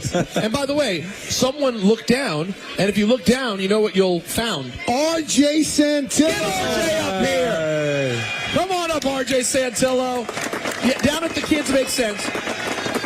Good layout. Now, I love R.J. Santillo. Love him. And RJ's the producer of DiPietro and Rothenberg. Yeah. I think those people are aware. Wow, it's a nice reunion. And RJ used to work with Andrew, and then he decided to just unceremoniously leave us. Well, that's aged. That's aged pretty well. And yeah, Ryan could tell. When Ryan called me up and told me, I said, "Are you out of your mind? How could we let him go?" And Ryan said, "Just shut up and let it happen." And you've turned that show into a successful show. Yes. Well, you didn't ask, but can I say something really serious real quick? Because I only get a second. Oh, here we go. I remember looking at you guys at one point and said, take a look around because I think this is the most talented room any of us will ever work in. And I remember that moment. I loved working with you guys, and you made it special. Thank you very much. Thank you. Very, very. So we get kind of the glory. We're on the microphone. We're on the TV. But there's so many people behind the scenes that make it work. Ryan, Andrew, RJ. You've met a lot of them tonight. So Joey Salvia, Gigi. I mean, the list goes on and on. Ryan Rucco texted me today, and he kind of started with us as well. And now he's Beetle texted me today. Yeah, Beetle didn't text me. So that's her text was angry. It wasn't positive. Really? How did I not know today was the last day? Oh, well. No, I guess she lives in a cave.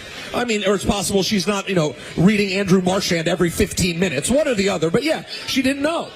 Anyway, I would love all of you people that are family to give these people a really nice hand because they are why we were successful. So from all of that now, we have to go to the incredibly mundane picks. Yeah. Not good. Not good. Well, we don't have to get into great detail. Just You know what? I'll just give my two. These guys are still here. I'm going to go crazy. My 1 point play, I'm going to take the Broncos giving 4 over the Colts. And my 3 point play, this is going to shock you, Don. Let's see. It's going to shock you. It's going to shock all of you. Let's see. Shock the world. My 3 point play. The New York Jets. 3.5 point favorites over the Jaguars. If they can't beat the Jaguars, they stink. Well, they kind of do, man. No, we'll see if they really stink. I think the jury's in. Yeah. You want to go next, Don? All right. My 1 point play, I'm going to go to Monday night. All right. Falcons in Vegas against the Raiders. Raiders are getting 4. I like the Falcons to cover that number as my 1 point play. Raiders are beat up. Falcons certainly need the game. I'm going to go with the Falcons there. My 2 point play. It's a big one, guys. Josh Allen getting 2.5. I don't care. It's in Detroit. Bills are going to bounce back after losing that wild game against the Rams. They're not going to lose 2 in a row. They're going to beat the Lions. I think they're going to beat them outright. I'll take the 2.5. The Bills are getting as my 2 point play. You're going against your Lions. That's all right. I think the Titans are not that great, even though they're home. Bengals need the game. Maybe they're going to get things going here. My 3 point play, I've got Cincinnati. Given 5.5, I got Cincinnati covering the 5.5 in Tennessee against the Titans as my 3 point play. Peter, think so well now. You could actually end the run of the show ahead of me. I know. A lot of pressure. I got a big win last night with my 3 point play in the Rams. I'm going to go right up against Don head to head on my 2 point play. Give me Detroit at home, giving the points.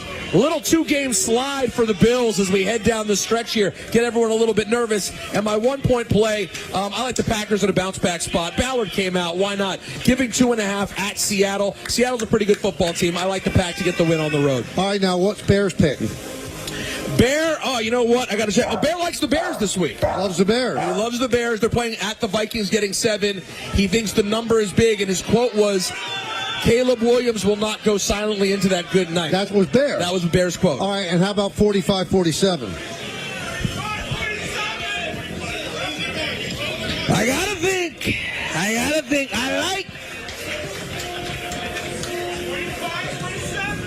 I like the Chiefs, Michael. Yeah. I like the Chiefs. They haven't covered in 7 straight. I know, but I like Brittany Mahomes. It's fake. I like the cut of her jib. And I don't like Travis Kelce. No.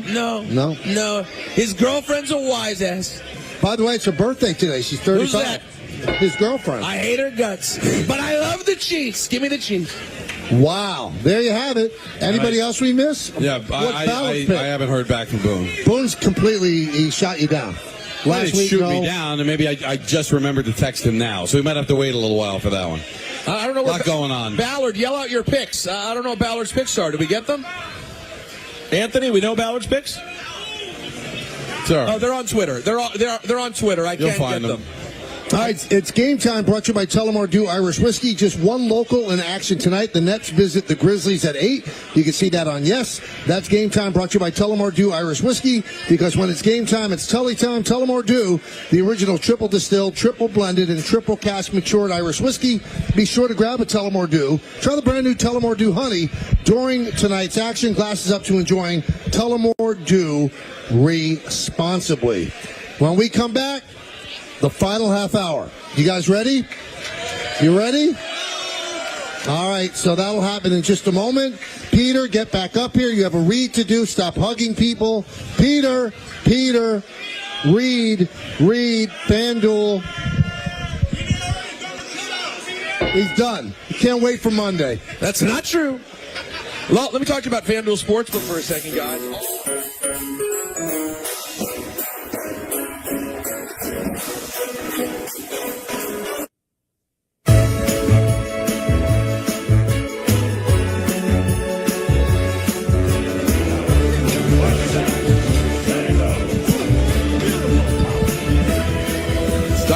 Picks brought to you by Samuel Institute for Pain Management. Only one game tonight. Carolina playing host to Ottawa, so I'm going to go Sebastian Aho, anytime goal scorer for the Carolina Hurricanes. That's Ice Picks, brought to you by Samuel Institute for Pain Management. For a pain-free life, visit samuelbain.com today. So, the manager of the American League Champions just texted, but I don't know what that means. It's a GIF or a GIF of Cowboys? No, because it's the Falcons Raiders. And did he text me the same image? Yes, he did. Yeah, but I don't know what that means. Maybe that's just, a guy tipping his cap and saying, good job on 22 years. I don't know. I guess so. Wow. That's odd. Well, Flight by Yingling. He's going with Raiders, guys. He sent me another emoji. Look at that with the flying Raider flag. So he's going against me on Monday night. Raiders for Boone. Flight by Yingling is a proud partner of the ESPN New York Holiday Party. Two names that, I definitely want to bring up. We're giving a lot of love to people that meant a lot to what we've done. And we should mention Rob Astorino and Aaron Spielberg. They were both involved with the show heavily, no longer with the station, but still friends for sure. So we thank them for everything that they did, and guys that have been with us for the longest time, and Vinny DeMarco and Pete Doherty and the sales staff, which has been rock solid with us for 22 years. So, that's it, Don. This is a home stretch right now. Yeah, it's kind of crazy. I don't really feel it. As far as like I haven't been. It hasn't become a reality for me yet because it's been such a habit for 22 and a half years. Like I've got Marco here, and before him, Declan.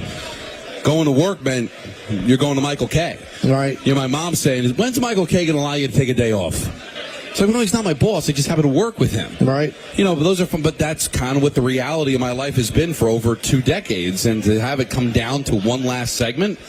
It hasn't sunk in at all yet. It just has not become a reality. What about you? Well, why don't we just play Don't Stop Believing and go black? That could be a way to end it, That could be a way to end it, yeah.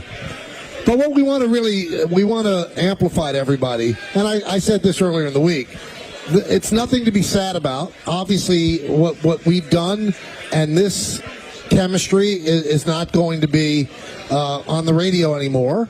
But Don and Peter and Alan Hahn are going to have a great show. I'm not going anywhere. I'm going to go from 1 to 3. And, so many people have asked me about that. And Bob Wischusen was nice enough to say, you're all lucky that you can, call your shot. And I give the people at Good Karma and ESPN credit for that. I definitely, at my age, I needed to streamline things just a little bit and probably would not be able to keep up this pace for much longer, and they deserve to have a longer runway for the show. And with Alan, Don, and Peter, it's an endless runway. They could do this for another 22 years. And for me, I go from 1 to 3, and, it's a lot easier for me. 3 o'clock, I head to the stadium. I do the Yankee game. There's 4 hours in between. And during the winter, I could be there when my kids could get off the bus from school. So it wasn't about anything other than that. So I thank the bosses at ESPN and also at Good Karma for letting it happen and keeping these guys together. Like Tim said, this doesn't happen. Shows don't last for 22 years. They just don't. So it was just a natural thing to happen. And like you said, we're all going to be out working at the same radio station. We're still going to do a bunch of things together. So it's not an end. It's just a little something different. But still, different is jarring when it's going to be different for the first time in that long a period of time. Of course, Peter's been a part of it for 9 years, but the connection that I've had with Michael for over 22 years, although it's still going to exist in a different form, it's not going to exist in this form. So it's going to be very, very strange, very odd waking up Monday. As much as I'll be looking forward to working with Peter and Alan, it's going to be different that it's not going to be the Michael K. Show, and it's not going to be with you and meeting with you and it about all that. So kind of crazy, all the things that we've been through, Michael. Seeing Tim, seeing Ryan, seeing Anthony, seeing Andrew, RJ Santillo, takes me back. Listen, I don't want to go into tremendous detail, but if people knew the obstacles that we had to overcome to get to number 1, they'd appreciate it a lot more than I think people do. Whether it was the battle with getting more local programming on this station, going up against a monolith like WFAN and an amazing show like Mike and Chris, to eventually getting to where we are now, not only getting a chance to be number 1 for a while, but to be a part of the New York sports landscape for more than 2 decades. That was really hard, man. It was a hard thing to do. It was hard for Michael to juggle both the Yankees and an afternoon drive show and making it work. The other thing I'm very proud of, Michael, is the amount of time we were able to create a connection and not be in the same room. Peter could probably understand that, but there were so many times, Peter, that we were growing a radio show and Michael would be in Boston or Toronto or Cleveland, and I'd be back in New York. And then later on, Michael would be back in the studio, and I'd be in Minnesota or Toronto, and we're completing each other's sentences, and we're making something work, and that was a challenge, but every challenge was met with optimism. Every challenge was met with 110%, and I could not be more proud of everything that this show accomplished. I can't speak for Michael, but I can tell you, I don't know what lies ahead for me, but I can tell you, in the 30-plus years I've been in this business, I'm not prouder of anything more than I am of this radio show. I want to tell a little bit of a funny story, because Don's going to write the book one day because he has a better memory than me. But when we first started the show, especially on Afternoon Drive, because FAN had the rights to the Mets and onto the Yankees. Right. So I could not do the show in the footprint of Yankee Stadium or Shea Stadium. I couldn't. I wasn't allowed. So it made it difficult, and I have to do it from a trailer in the parking lot of Yankee Stadium, the old stadium. And since the new stadium opened in 2009, it's a shipping container on the second floor, and there are rodents in there and everything.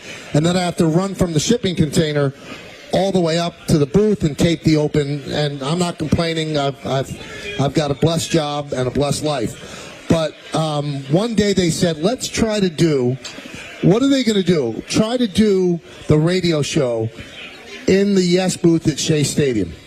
And our program director at the time was a guy by the name of Mike Thompson, who was an outside-the-box thinker. And I started doing the show.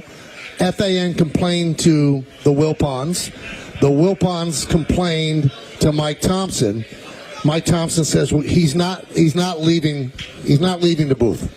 So I'm doing my show, and Don's back at the studio, and 2 New York City police officers came in and said, you've got to stop broadcasting, or we're going to take you out of here in handcuffs. Wow. And so Mike Thompson said, do it. Do it. Because he wanted the picture of me being let out of Shea Stadium in handcuffs. You know, the perp walk. And the police said, if he doesn't stop, we're going to start. We're going to do that. He goes, good. That'll be a great shot. You're going to arrest the voice of the New York Yankees.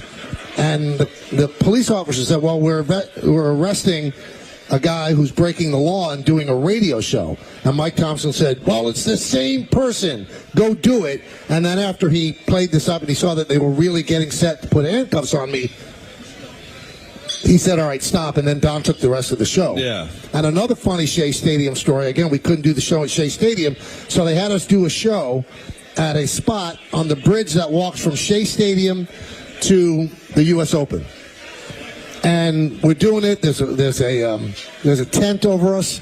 Wait, was the U.S. Open happening? No. Okay. No, it might have been. It might have been. I'm not. No. It's just that would be the 7 train. Of like, Right, no, I know exactly. I know exactly where it is. Boardwalk. It just would be more appealing if the actual U.S. Open's happening. The skies opened up. Right, I've heard this. And it was one of the worst storms you've ever seen, and the tent blew off onto the tracks of the Long Island Railroad. Right. Don and I are sitting there soaking wet, and we thought, well, they're going to let us get off the air.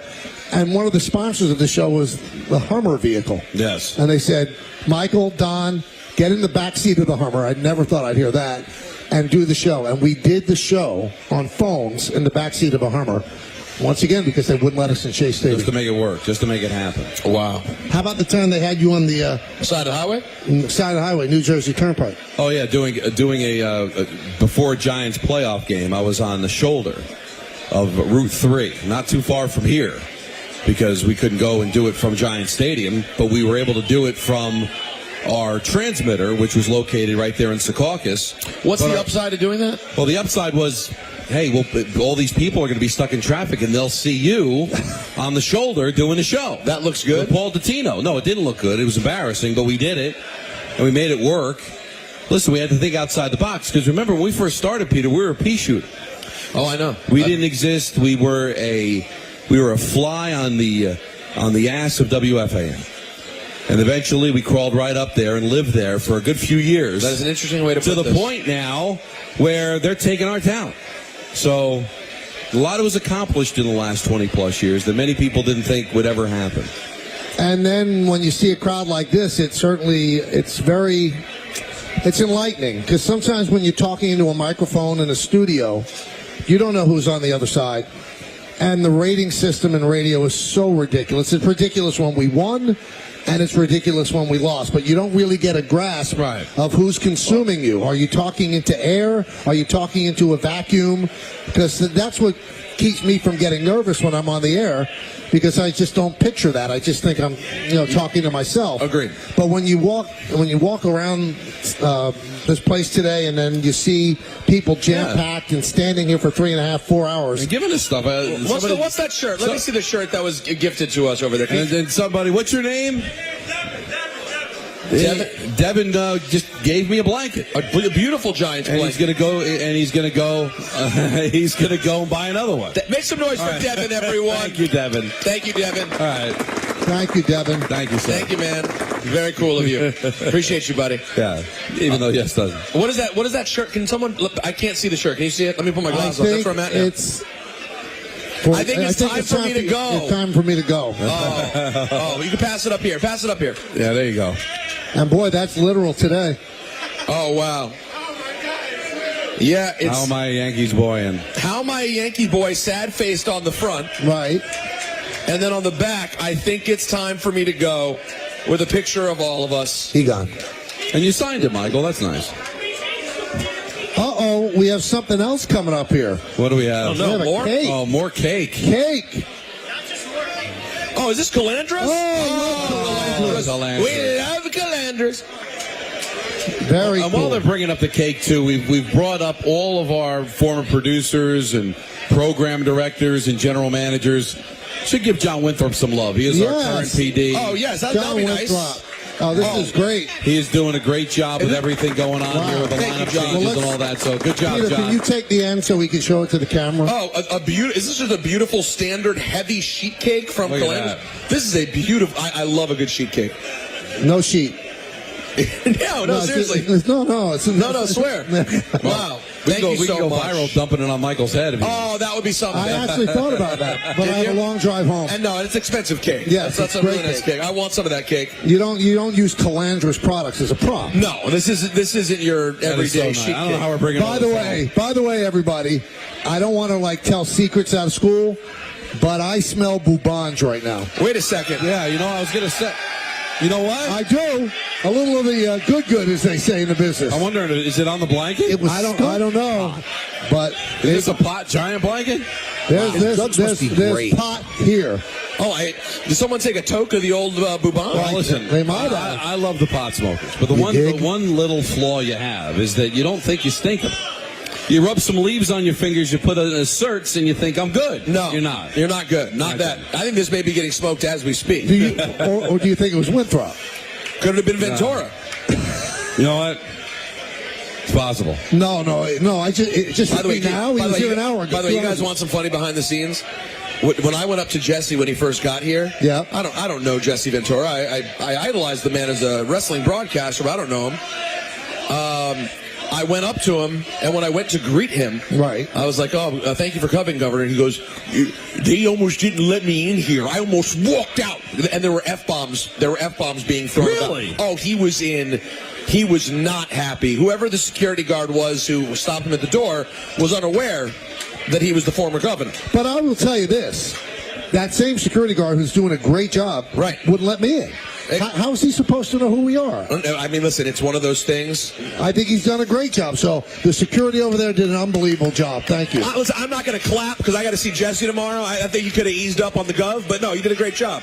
But then we warmed him up, and 2 seconds later, he seemed to forget about it. It's like an old car. Yeah, you just got to rev him up a little bit. So when does the NBC thing happen? 8 o'clock tomorrow? 8 o'clock tomorrow. Is this the first time you're on network television? Yeah.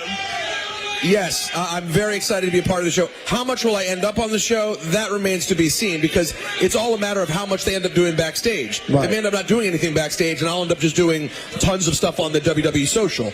So we'll see what happens tomorrow. I'm just stoked to be there and be part of the broadcast team. But this is nothing as a knock. It doesn't look like Jesse's in shape to wrestle. No, I don't think he's going to wrestle. So what's he going to do? Him and Joe Tessitore, I believe, are going to do like hits together where they talk about the card, make predictions, things of that nature. You know what I think he's going to do?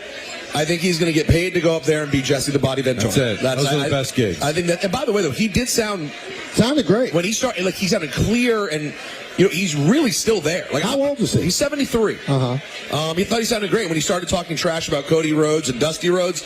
It made me happy to think, all right, they're not going to just because he's an old guy make him a good guy when he comes back. So he was a bad guy when he ran. Always was a bad guy, and to hear him start bad-mouthing Cody Rhodes, who's the most beloved good guy, I was like, okay, this is the Jesse I want. Well, it was good for him to come by. Very nice. It turned out fun. That's a long trip for him. From Minnesota. Yeah. Yeah, no, I appreciate that. We had a lot of special guests today. The Billy Crystal surprise was nice. That was very nice. Got a nice text from Dave Rothenberg just now. All of the people that we work with. And by the way, Alex Rodriguez texted. I got to say, too, I don't know what the future is going to be with Yes and the radio station. On behalf of me and Don, though, it's been a great run with Yes. Yeah, very much. From Flip to Jared to everyone down who produces the show, like Greek and Mike and everybody else who's been involved, everyone who does all of our remotes. There are just so many people involved on the TV side, and I just want to let you guys know we don't take it for granted. Being on Yes has been a big deal. The amount of times over the last 9 years that people from all walks of my life just send me photos because they're in a bar and there's the three of us hanging out. It's been a real thing for this show. Well, the thread of all those videos are thanks to Yes and making them go viral. And it would have been 11 years in February. So it's been over a decade working with Yes. It's been terrific. And the first day was pretty memorable. It was. It was crazy. The whole Coke thing in the Diet trash Coke. can. Diet Coke. That really helped. Honestly, that was something that was like just an afterthought. And I remember that was met with such negativity. And John Filippelli, the president of the network, he called me up and read me the riot act. He said, as a producer, I thought it was brilliant. As an executive, it made me sick. I said, well, then be a producer. All right, you want to know one last funny, real inside dope, as Don would say, on the workings of the station? I just received a new contract, so I'm going to stick around for a couple of years. Very exciting news. We're all very happy about that. So obviously, you know what it's like. They make you wait, then you get the contract, and they go, hurry up and sign it, we want it back. That's how business tends to operate. And my agent's looking over the contract, and she goes, what is this in your contract about you have to wear a collar shirt? Oh, wow. That is from the early days of me just being that guy and refusing to conform to Yes at first, and then it had to get written into my contract. Wow. I said, I think we can take it out now. I think we're good. We're good. Want to thank all of you. Want to thank Don and Peter. These 22 years have been amazing. It's been so much fun.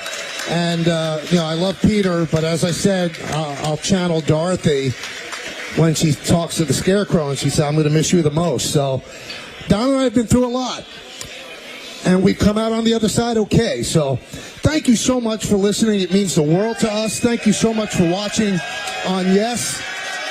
This has been the honor of my life for you to let us into your car, let us into your home on TV.